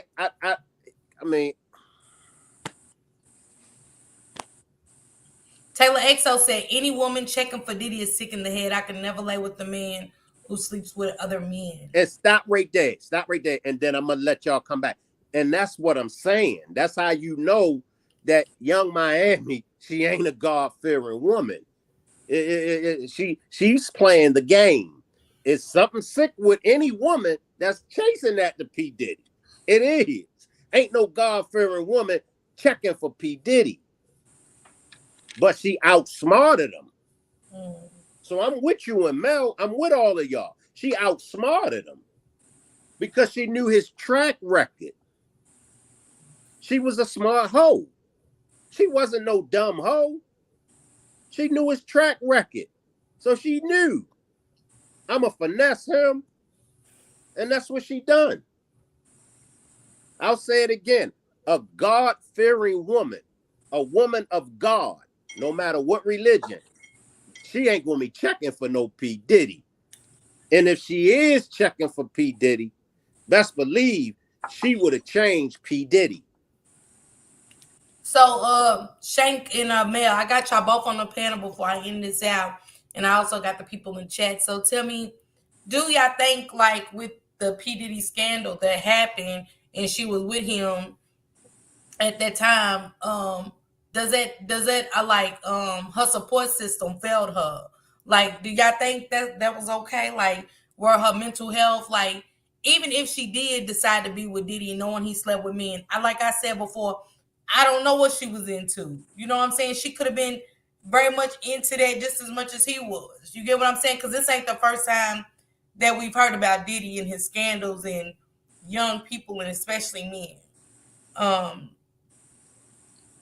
how do y'all feel about? Did y'all feel like because it's like when that happened with Diddy, it's like everybody came out. Oh yeah, I was in the room when because I say that they're just as guilty as Diddy was. If y'all get what I'm saying, the people that are coming out now with stories to tell, story time, all the tea and stuff like that because this hit the fan. Aren't they just as guilty? And do y'all think that the people that didn't come to her aid at the time are good people or not? You know what I'm saying? The JTs looking at her own career, like her homegirl JT, was she wrong or was she okay with going on and focusing on her career instead of letting what Carisha did with Diddy bring her down? You want to go first, Mal, or you want me Yeah, to? when I look at some of the pictures and stuff with Diddy and Young Miami, and plus the cat was already out the bag about him, right? Could it have been more like an appearance thing? Maybe, you know, she was helping him to keep up a certain image of, you know, checking for women, but he really wasn't. And so, I mean, because I don't really know that much about their relationship. You know, they say, oh, well, somebody posts pictures, TMZ or whatever, there's Diddy and Young Miami on the red carpet. Could she just have been a date? Like how like I don't really know how deep their relationship was, or could he just been using her to keep up an appearance? Well, Taylor said that's why she ended up breaking up with her homegirl from the City Girls, JT. She was paid enough by Diddy and didn't care about her music anymore. Meaning that they said that Diddy got jealous of her and JT's relationship and wanted her to walk away. So that's what I'm saying about the relationship part. Is JT wrong for moving on with her career and um not holding her down during this dynamic situation? Meaning Oh, like, um, if I'm with you, Mel, and we got a saint, we got a group, a girls group, and Shank says, I don't want you working with Mel anymore. Come on, like I got you on that end, and I just totally dismiss you. And now that I'm in a scandal with Shank, would you be there for me or would you walk away? Would you do it? You know what I'm saying? you know Or what? I would still be there for you. And you know what? There's a really good example of that. Remember Danny King, right? mm-hmm. And they were a really good girl group, and it was so much going on that they walked away. But the one person that says, forget all of that drama, let's just go get this paper. Because her mind was always on the paper. Forget the other shit. But they all walked away. But Dawn was the only one that stayed around because she was all about her bag. So she went into where Diddy made that other group. I forgot what their name was. And then a lot of people don't, maybe not know this, but she still was a successful recording artist after Diddy. She's Mm-hmm. from Louisiana, so she did a lot of contemporary music. She actually had a Tiny Desk concert, but she kept the main thing the main thing. Does that make sense? So if that was to happen and you walked away, but then you were caught up in the scandal, oh, I'll be there for you because at the end of the day, People do what they want to do for whatever reason.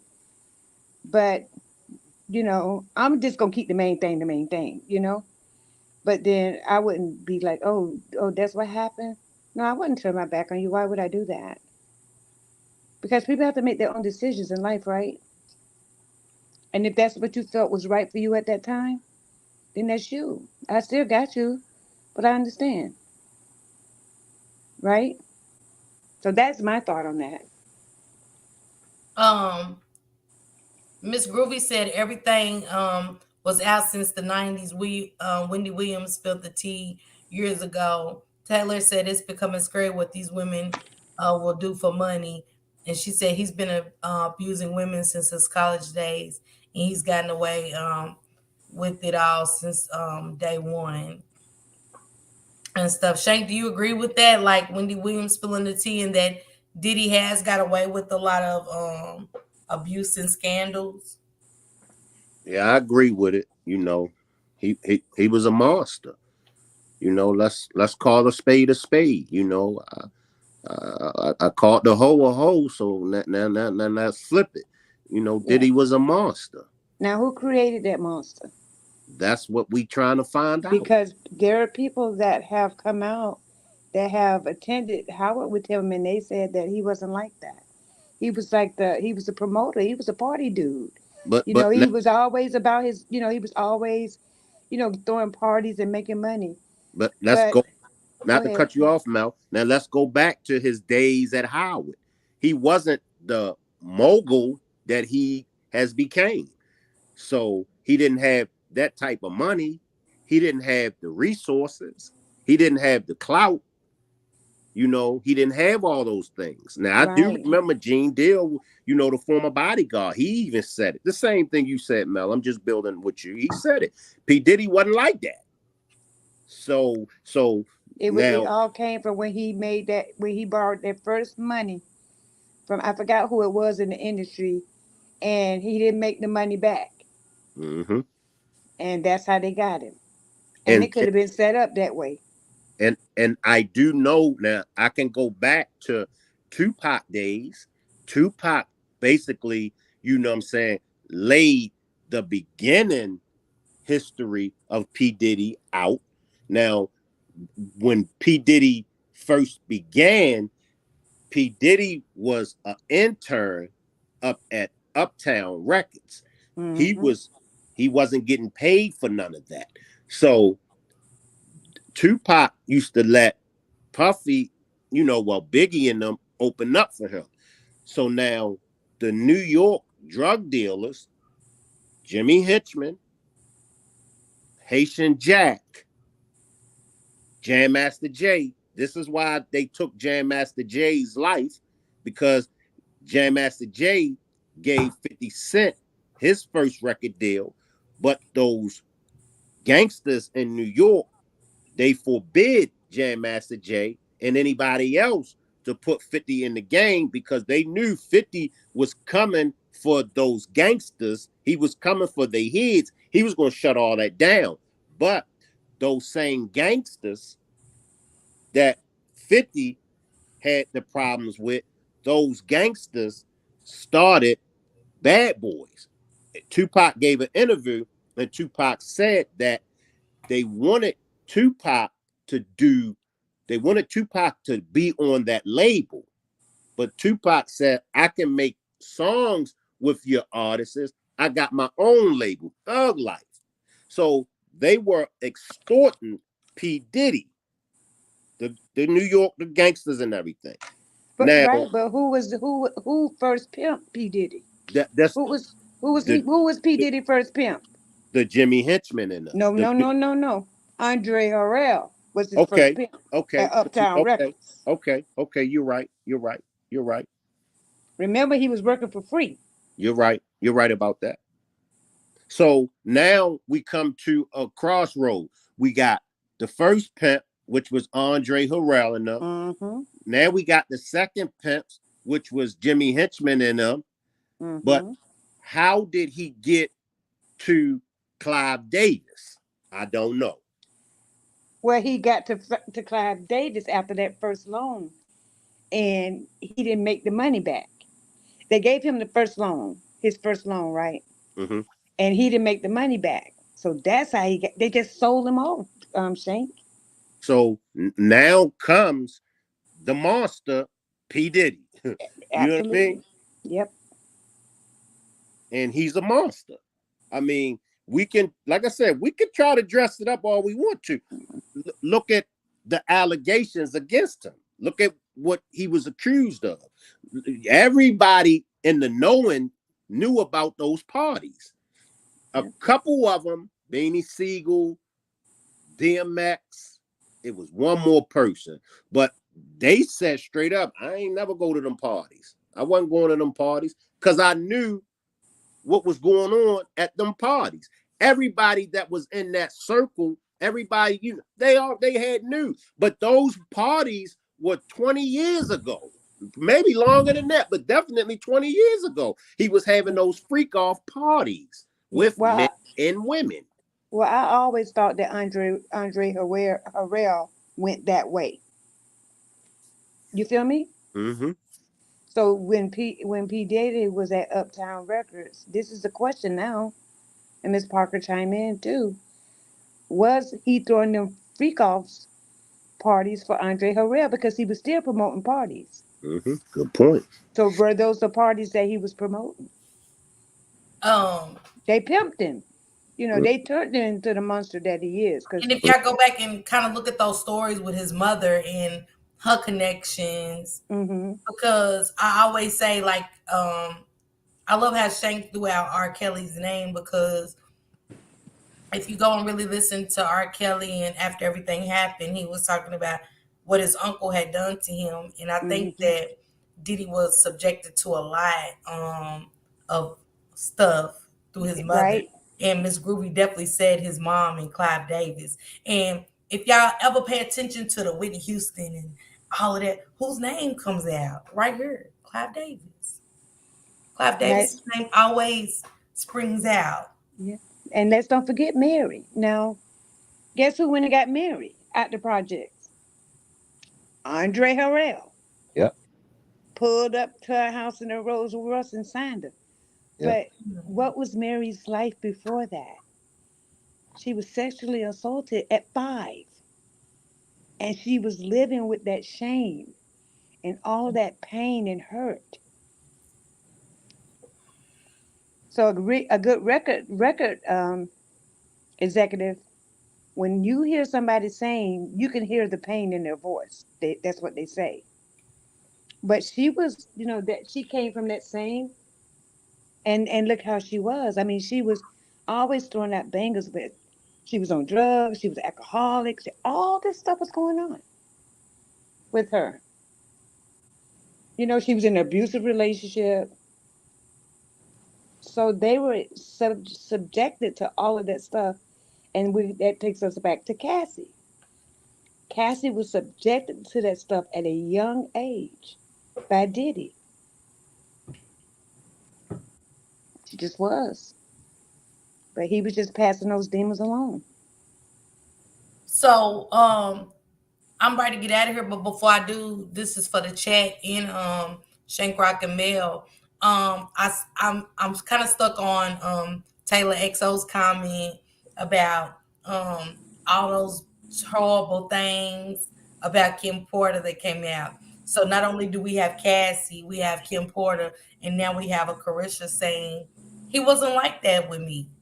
I didn't see that side of him because she did say that they sat down and they had conversations like this ain't what it's gonna be. She didn't say what conversation they had, but this ain't what it is. We're gonna communicate, we're gonna come up with solutions to problems, we're gonna do this, we're gonna do that. And do y'all think that was kind of from a lot of the allegations that was put out and that she knew about prior to being with him? You know what I'm saying? Like, let me put this on the table. I'm not gonna be watching you do niggas. I'm not gonna be doing this. I'm not gonna, and then I will watch you do a bitch, but I'm not gonna watch you do the kids and the niggas. Could that been out there? You know what I'm saying? Could that been some of the Mm-hmm. stipulations she put on the table? Because we did hear some things about Kim Porter. We didn't just hear it from the media. We heard from men that dealt with her. They ended up hospitalized, ended up messed up. You know what I'm saying? It was always a bad story about anybody that dealt with Kim men wise. You know what I'm saying? Then boom, here comes Cassie. I think J Lo got away just in time. Once that club scene happened, they was like, no. You know what I'm saying? Because I think her team kind of knew Diddy's story and was like, nah. You know what I'm saying? And snatched her away quick before she can indulge into any of that. But do y'all believe that that was kind of put out there or what? That you may be right. It could be because you think about Kim Porter. Where did she start? She was a model. Now, when she got with him, did she stop grinding? Does that make Did she stop grinding and just kind of went for whatever he was doing because she wanted that lifestyle? That could be possible. I don't know, but it could be possible. And see, once again, if he, okay, we are just the public, and we got a whiff of P Diddy's track record. So now, Young Miami, she's with this dude, so she had his track record as well. Right. And with Kim, Kim had her start, I believe, through Al B. Shore, as far as industry wise, getting in Right. around those industry people. So Kim was already industry affiliated when she got with P Diddy. But like you said, Miss Parker, I just didn't want to throw no smut on her name, but you, her name was out there. All their names had been out there. But that's what I'm saying. Now, by the time Young Miami got with him, she already seen the painting on the walls. Y'all feel me? Yeah. She already seen it. Oh, ain't no way in the world I'm gonna let him run me. And like you said, Miss Parker, she probably had them look. Ain't no, I don't mind you doing females, but ain't no you freaking off with no dudes. So I'm just building with both of y'all. That's where you come in. What you were saying, Miss Parker. Yeah. Suntan said Young Miami full of it. She was a part of the mess.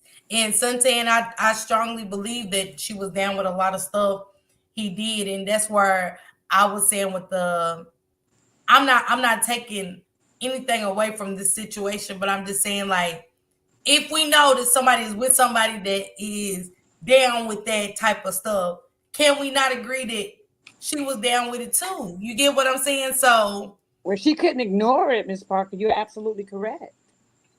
You can't ignore it. she said J Lo, Miss Groovy said J Lo was still traumatized from that powwow situation. No, Kim was still modeling in videos, and she was Andre Harrell's assistant. Andre Harrell, there go that name again. Mm-hmm. And go back. Tupac said when he got off that elevator, he said the first face he saw was Andre Harrell. He said they all was up there. The first time he got shot, when they robbed him in New York at the Quad Studio, he said when he got off the elevator, Andre Harrell was the first face that he saw. They all was in that room when he got off that elevator. He said they knew. He said for sure P. Diddy, Andre, and Biggie, they knew. He said he can't say for sure Little C's and the rest of them, but he said Andre Harrell, P. Diddy, and Biggie knew that he was going to get robbed that night. Andre Harrell. So that's a name I definitely want to look into, and stuff like that because y'all keep bringing it up, and then so does Miss Groovy. So I really want to get more in tune into it. That's why I was like, let's talk about it. Let's really talk about this interview because I did say when I first watched it, I was like, Carisha just speaking so highly of Diddy, like you would just you wouldn't see you didn't picture this picture that we've been painted of Diddy for years before Young Miami got into the picture. So that's why I say, and Taylor even said in the chat, it almost felt scripted. And I did give her kudos for telling her story, but at the same time, I do kind of feel like um hmm, Miss is she not Parker, vanishing because of the golden showers that Miss Groovy said she said out of her mouth that she loved so much? You get what I'm saying? She said, yes, Young Miami was down with everything. That's what I'm saying. She was that, you know what I'm saying? She must have been that girl that was like, I don't mind you doing this and doing that. You know what I'm saying?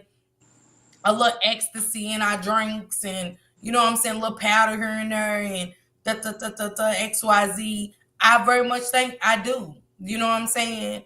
Think she was down with that. and she may have also had an NDC as well. Mm-hmm.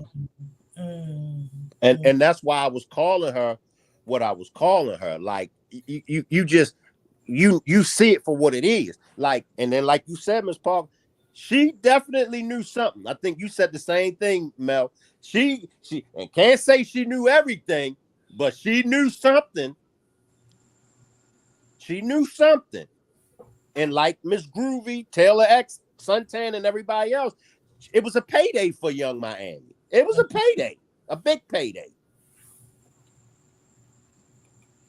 Miss Groovy said, I don't think Big knew because why would he go down looking for Pac with his pow pow? Because he wasn't on the same floor as Diddy and the rest of them.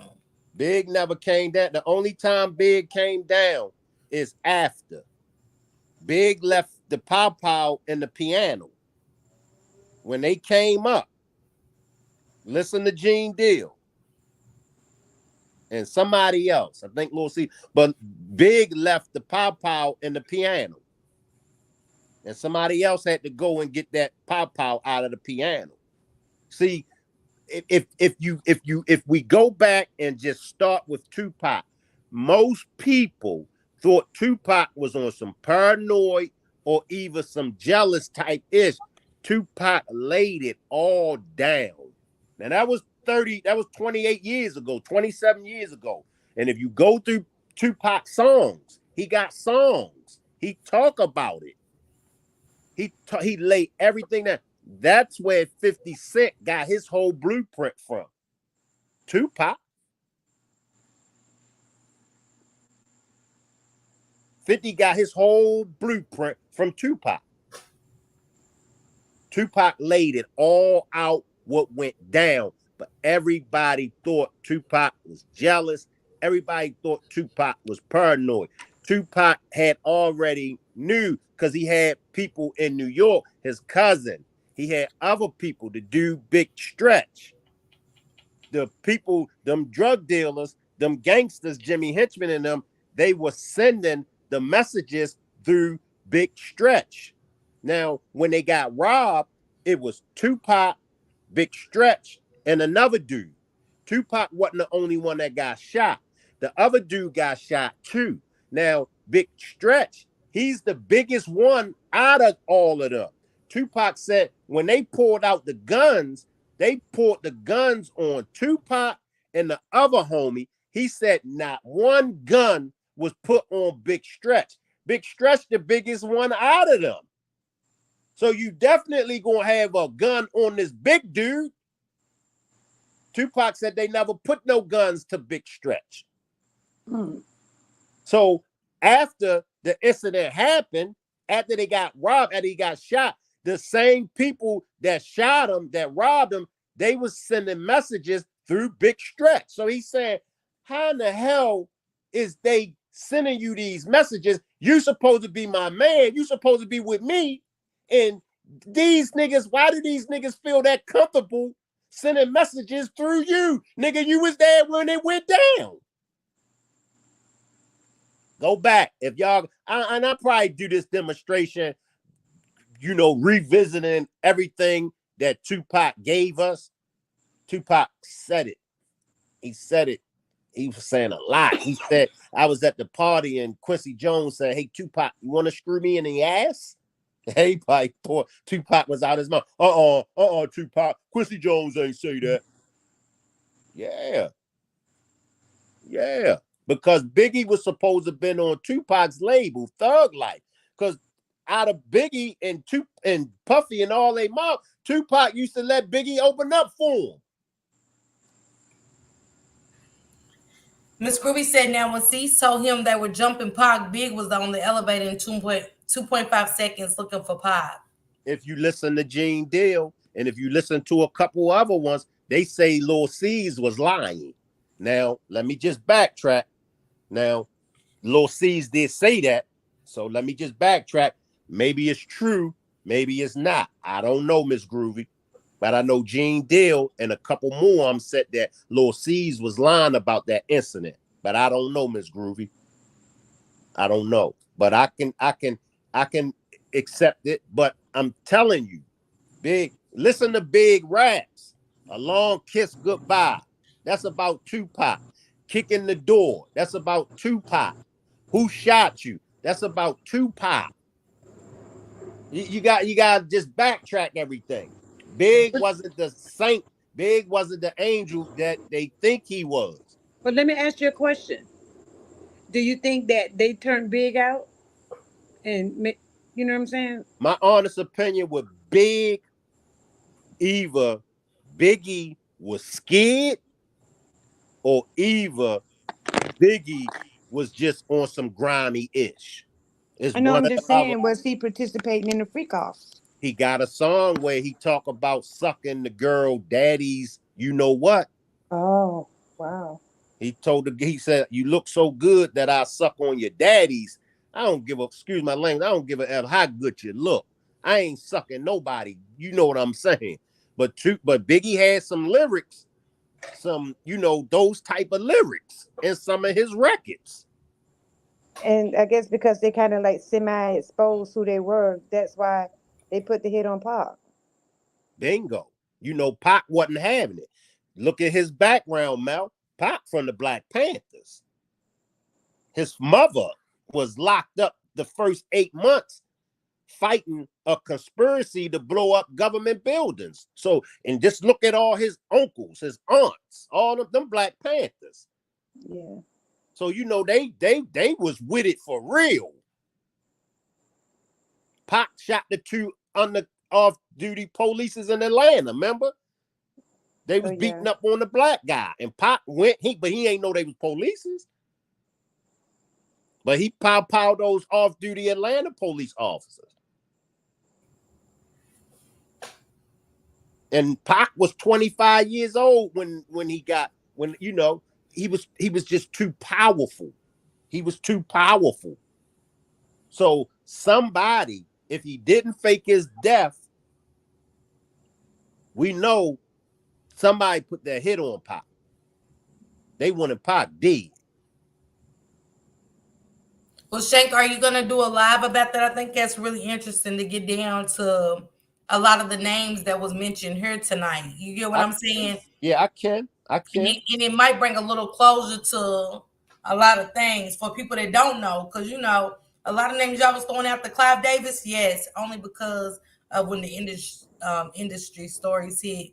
I definitely heard his name a lot, and stuff like that. And this Diddy thing has really, what I'm saying, brought out a lot of new characters and a lot of characters that was there to see things. Even Usher, I want y'all to go check out that clip where Usher was saying how he went and stayed with Diddy, and I forgot the name of the band, if anybody can remember it. And he said, they was like, well, will you let your son go? And he was like, absolutely not. Yeah. So that makes you question, like, what was going on for Usher to say that, nah, my son will never go. And not to cut you off, Mel.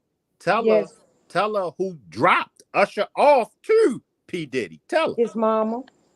Yeah. But Yeah. I'm gonna tell you now. If you watch the BET Awards, right, when they gave Usher his Lifetime Achievement Award, now everybody noticed that they cut out a lot of what he said. You know why? Because them same dang on people that was on that stage presenting him with that award, he was going off on them. Yeah. because all them high ups in the industry, they was all. He was really talking trash about them same people that was on that stage. I don't even remember who was it. Jimmy Jam, Terry Lewis, and who else was it? I can't remember. He was actually going off on them, but in a way that he could say that. But that's why they blocked out what he said, because he in a position now that he can call them out. Mm-hmm. Miss Groovy said, I think Diddy and Suge wanted Big and Pac unalive because they were leaving both labels. No, not Suge. See, once again, Suge could have, as much as Pop hung in the neighborhood and stuff like that. It would have been easy for Suge to just get one of his hitters to hit Pop. He ain't nobody gonna be in no car. As big as Suge is, Suge what 325, 340, solid. Ain't nowhere in the world. Suge a fool. Suge done some dumb things, but ain't nowhere in the world he's going to take that chance. He could have got Pop hit when he wasn't around. Pac almost drowned when they was in Vegas a few months before that happened. Pac almost drowned when they was in Vegas. Suge jumped in there and pulled them out. Nah, Pac, see, Suge is the scapegoat. Like Suge is guilty of some things. Don't get it twisted.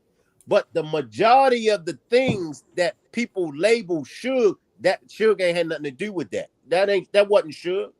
Suge wouldn't have got that boy get killed, and if he would have got him killed, he wouldn't have been in the car next to him. I think if you really look at it, Miss Parker, um, the rappers on the West Coast wasn't doing what them rappers on the East Coast was doing. Mm-mm. They won what do you call it? Freak off party. Oh, They wasn't doing none of that.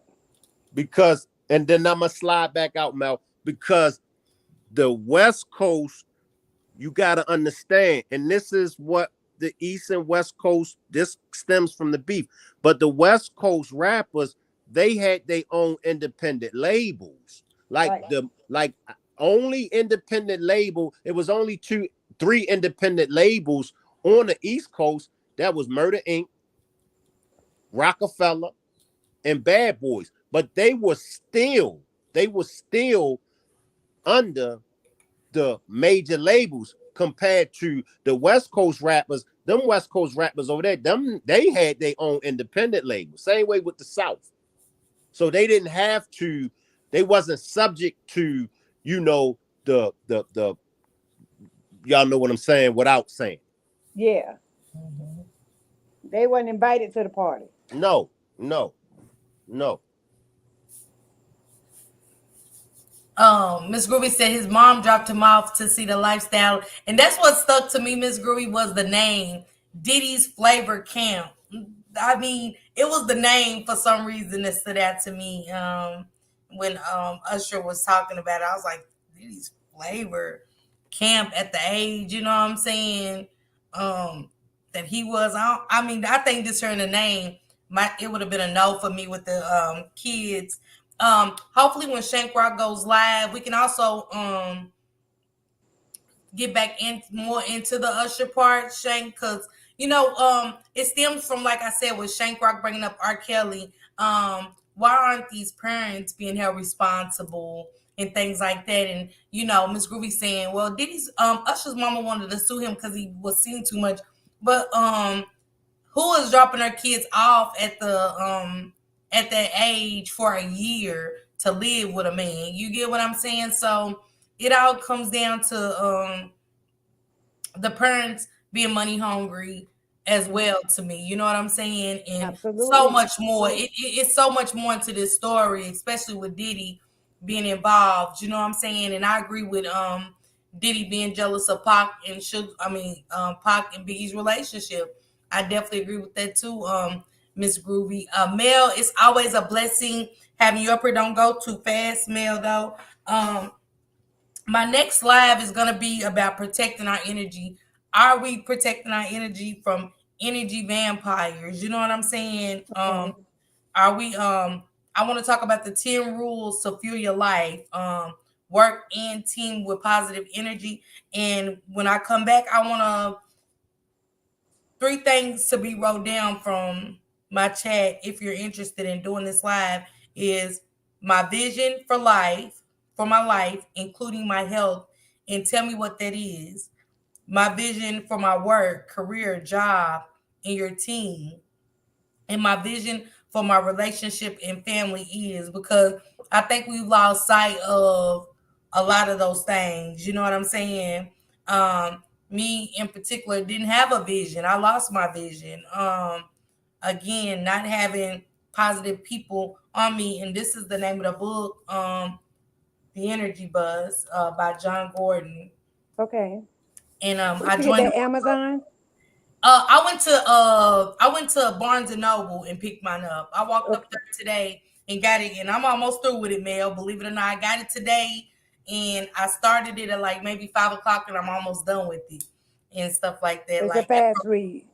it's that good, and stuff like that. Cause my approach with people hasn't been so positive, and it's not always positive, and having the right people on my bus that sees my vision, and it's really basically telling you like it's hard. It might be hard for Mel to say, hey, I just don't think you seeing my vision and where I want my life to go, so I'm gonna have to leave you at the bus station. You know what I'm saying? It was like hard decisions to be made, but if you want your life to go in the right direction and stuff like that, you have to leave people Well, you behind. know the bus do make stops, right? Yep. That's one thing about a bus. It's going to always let somebody off, Yep, and right? it also talks about how you still might have somebody, a negative passenger on your journey and stuff like that that you just might have to deal with, and it gives you that positive outcome on how to deal with people, because like I said, we don't talk enough about mental health and tools to help us get an understanding of the burdens we hold against ourselves, if you get what I'm saying, Yeah. and stuff like that. And I'm always so hard on myself and stuff like that. And a lot of people don't deserve to be on my journey. Um, Yeah. if you get what I'm saying. Well, the one thing that I always told you, and I tell anybody that because this and this is me. You always have to be. There's always a key word, and you can write it on a sticky note, and put it on your mirror, and look at it every day. You have to be intentional. If you're not intentional, you get lost in the sauce. Mm-hmm. You feel what I'm saying? Mm-hmm. No matter what comes my way, I can handle anything and anybody because I'm always intentional. I'm going to intentionally tell you the truth, and I'm going to intentionally, you like, I'm not the kind of person where, cancers are a little bit different because we are deep thinkers, you, Mm-hmm. and I think that anybody in that chat that has been around me the past how many years, 2, 3 years, I'm a deep thinker, and when I'm thinking about stuff, I just don't say anything. You feel me? But whatever I say, regardless of whatever I hear, I'm not going to ever tell anybody anything that's not uplifting because your intentionality sets the stage for anything. Your job, your relationship, your ability to recognize people that, eh, I don't know about that. That's not really my vibe. You know what I mean? Mm-hmm. I can get along with anybody, but I don't get along with everybody the same. You feel me? Right. I'm always the same person, but people bring you different energies, you know? Mm-hmm. And with me, I kind of like, I think I waste, I won't say I waste a lot of time, but I spend a lot of time being uplifting. At this point in my life, it's really nowhere higher I want to go at work. I'm looking toward retirement. You feel me? Mm-hmm. But when I'm at work, I'm always trying to empower the younger generation on if you're intentional about what you do, you do the right thing, same way, every day, that's where you get your results. You always have to think of the result when making a decision, right? Mm-hmm. You understand what I'm saying? I do. You have to think of the result when you're trying to make a decision. What is going to be the result from this decision I make? Now, is that person, should I really, really let that person off my bus? Or maybe I'd be a little bit more intentional about what I want, what I need, um, just whatever. What I need, because you have different needs from different people. Mm-hmm. You don't have the same needs from everybody. You have a different need from Yeah. Shank. You have a different need from, you're beautiful. Just the people that are around you the most, your daughters, your sons. You have different needs from everybody, but it all combines into one that should fulfill. You feel me? Yep. Well, Mel, I hope you pull up for that demonstration, and I When wanted is it? Because I to. be pulling up I'm for gonna this do it stuff. Saturday. I'm off Saturday, so I'm gonna do it Saturday. Do it after 4 because I get off at I 4. will. I definitely will. I But I definitely be pulling up to your stuff and you don't be there. And I be wanting to leave your note. Like, I think I left your note on your last, like, you come did. on. You did. You did. But I know you work a lot and I know you be I do. tired. I do. And we just got this week where we're not working overtime. And it's like a blessing because we've been going strong I've been working 6 days a week since February. And what month is this now? August? I've Been been working grinding since October. Yeah. working 6 days a week. Sometimes those days are 10 hours a day. I mean, the Mm-hmm. overtime is good, but then you just realize I'm tired and I was moving. It took me a month to move because I was working. And so half the same stuff, I might be at work, it might pop up. I might say salute, or do they know I'm not there anymore because I'm working. So I Yeah. miss a lot of I miss a lot of stuff, and I try to go back later and watch it when I'm relaxing, trying to go to bed. But I keep going. I was like, well, she said she was doing this demonstration, and you know what? But I think I left you a comment on the last one, didn't I? You did, you did. I fell off a lot. So that's why these books and the book club at work is really influencing me to do better and stuff like that. Because I had another one that made me start going live actually. And this was the first book we read at the book club. It's called Atomic Habits, and an easy and proven way to build good habits and break the bad ones, which I'm bad at a lot of things. It said tiny changes, remarkable results. And it is true.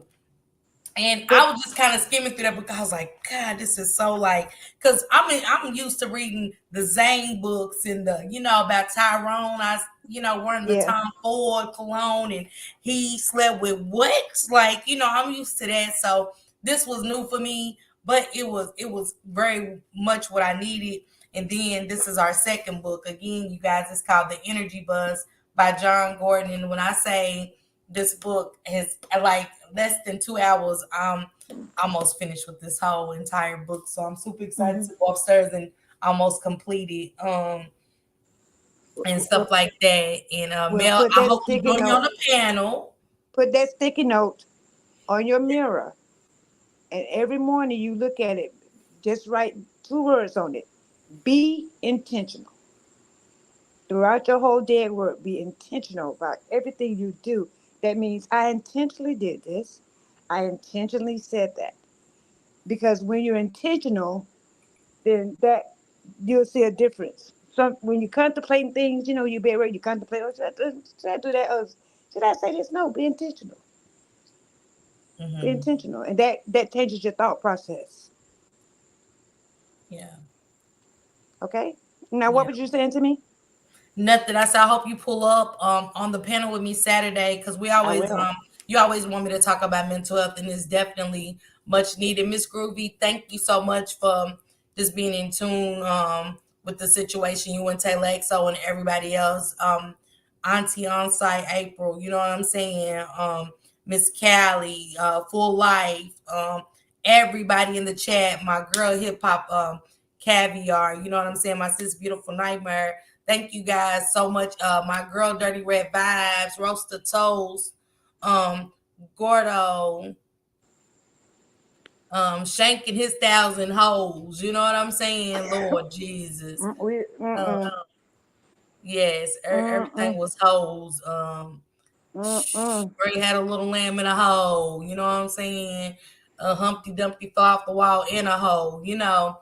Snoopy Hendrix, thank you for pulling up and subscribing to the channel. My boy JD, yes, 2008 for always bringing good commentary to my chat as well. I just want to go up real quick, Mel, and salute everybody that came through. And you guys, make sure y'all go check out that book if y'all have time or whatever. Just salute to everybody that came through. Hit that like button for me. Salute to Shank Rock and Mel for pulling up her rocking out, and breaking down a lot of stuff. It definitely gave me a different perspective, and everybody's opinion matters over here or whatever. But I do want everybody not shaking his 1,000 hoes. I came back in the wine kicked in. It did. Mel, I understand. I'm still moving from New Jersey. Okay. Miss Ruby, but this book is called The Energy Bus.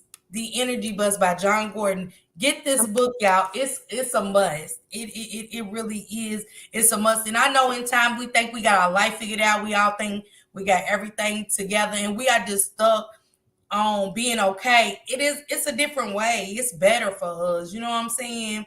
And it's time for us to start thinking about us. That's what that book is saying. We got to start thinking about us.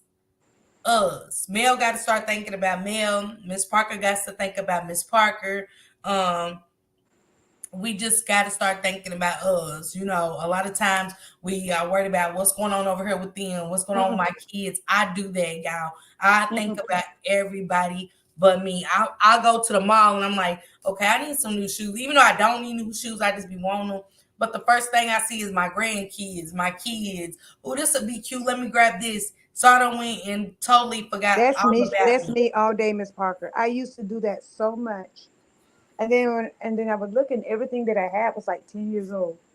So now my oldest daughter, I would say, Mom, you need to just, because you need to do stuff for yourself. Because I'm always thinking about everybody else. I put everybody before myself. And so I've learned to think about myself. So I do a little something, something. I went to see Janet Jackson for my birthday. I, Okay. I do a little something, something. But I Period. really want to come to North Carolina because Anthony Hamilton is having like a 3-day thing there. And I love Anthony Hamilton. I just never had a chance to see him. I think it's in Mhm. September. I don't know. Okay. So yeah, I know me and Beautiful supposed to be going to a concert. Who y'all Um, going to see? we're going to see Moneybag Yo. And Who? I'm thinking about me. I need that. I've been Who working is like it though? crazy. Moneybag Yo. Oh, Yeah, money back out. So I'm and we're gonna take a road trip, I think.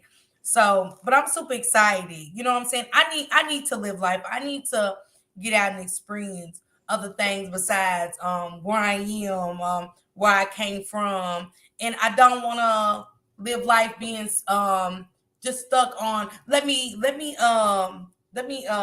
see if I want to go on vacation in like 6 months. Why when I can go anywhere I want today. You know what I'm saying? I'm off this weekend. I can go anywhere I want this weekend.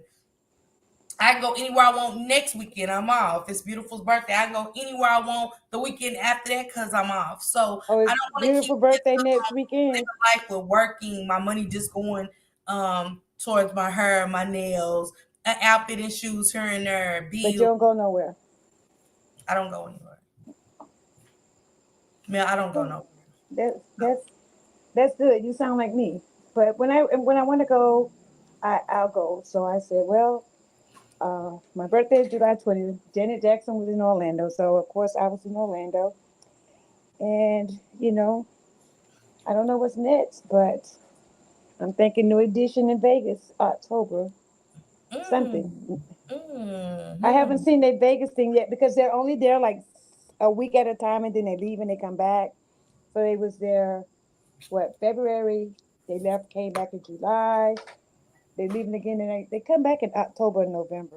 So it's not like their residency is consistent like Usher's and everybody else's. They're only there a week at a time, and they leave. So it's kind of hard because Yeah. And me and Beautiful's coming up with ideas for this meet and greet. Yes, it's about time. And this time it's not gonna be an Airbnb. You know what I'm saying? If you want to come and you want to stay in Charlotte, get your room. You know what I'm saying? And we're gonna try to put this sneaker ball together. We want a sneaker ball. We said a '90s party, but a sneaker ball. I really want to dress up. I want to get fancy and stuff like that. And do something different. And then maybe the next day we all meet up and just go out to eat or whatever after the balloon release. But we definitely still want to give um put balloons up for Shanquilla and stuff because that's where the Rock Squad got built off of for real. You know what I'm saying? Justice Yeah. for Shanquilla Robinson. Also justice for Miss Sonia. It's still justice for Breonna Taylor, Trayvon Martin, George Floyd. Y'all not gonna shut us up. You know what I'm saying? My Hmm. voice is loud, but my feet is louder, and Yeah. that's just what it is. So um the full life said that's what I'm talking about. Live some, Miss Parker. Yes. Beautiful said that Genuine in November, Silk New Edition and Genuine is definitely gonna be here. So you know what I'm saying? I'm ready for that too. Mel, get in touch with Beautiful or Shank or me about the balloon release and stuff like that. The full life you as well, and anybody that's coming, we need to get on the ball with this and set some things up and get everybody on the same page. And that's what the book is about, everybody being on the same page and everybody's voice matters in this. If you want to do anything, something different, everybody's opinion matters in this. You know what I'm saying? This is not one person, two people, Hmm. three people. This is for everybody that wants Miss justice. Parker, tell me, make sure, cause I don't know the dates. I know, It's gonna be the weekend, October the 25th, the 26th and the 27th. That's a Friday, Saturday, and Sunday. okay. Anybody's welcome to come down that Thursday, and we can always find something to do. You know what I'm saying? Yeah. Around that time. Okay, because I know that We're gonna do that Sunday, beautiful. The pillow talk. I want to do that Sunday. okay, yeah, I hope, yeah, I guess right now our our manager actually came to our team meeting today, Hmm. and he's like, well, it looks like that's it for our overtime has been mandatory, Hmm. right? So it was always pre-scheduled. So I have to make sure we're actually um I know we go into open enrollment, which is Well, get with us, man, because even if because life happens and things change. So even if yeah, it's just a balloon release and we all go out to eat after it, that, it's perfect with me. Just as long as we do it. I we want to be yeah. consistent, and I know Shane definitely wants to be You say consistent. October that weekend is October 25th. Yep, and the balloon release is gonna be on the 27th, and What day is stuff that? like that's on a Sunday. Sunday. Okay, I have Like to we get did with the Aunt last Keisha time, meet up to. at the cemetery and let off balloons.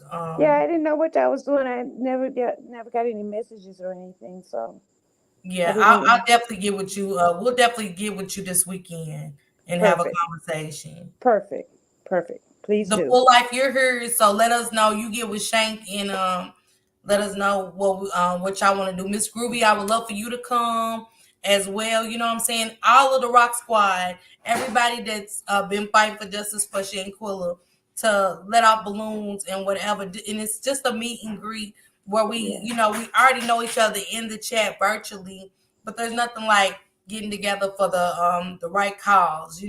We all want the same thing. Um, Hopefully, Miss this new Salamandra election and will my family get some and put stuff. some fire to some stuff and get these people moving on Shanquella's case. Yes, yeah. But Mel, thank you so much for joining me. It was my pleasure as always. Thank you. I All appreciate right. Good you. night, You're y'all. always welcome. Don't forget Saturday, okay? I'm not. I'm All not. right. I'm definitely not. All right. Thank you, Mel. You're welcome. Bye bye. All right. Bye. Good night. All right, you guys. I was so cute earlier. Y'all had my little ruffle outfit on, but it just didn't seem right. Because even though I'm reading this book about energy, you bitches are weird. It is a lot of weird bitches out there. I just got to be honest. Shank was like, "Are you really gonna wear that?" and for your show tonight. I was like, yeah, I am. You know what I'm saying? Because I just have to say that sometimes. I just be watching some, and I'm not one to judge, but damn. mm, I guess after reading this book, I'll change and I just won't wear shirts like this anymore. But for tonight, bitches are weird. Bitches be weird.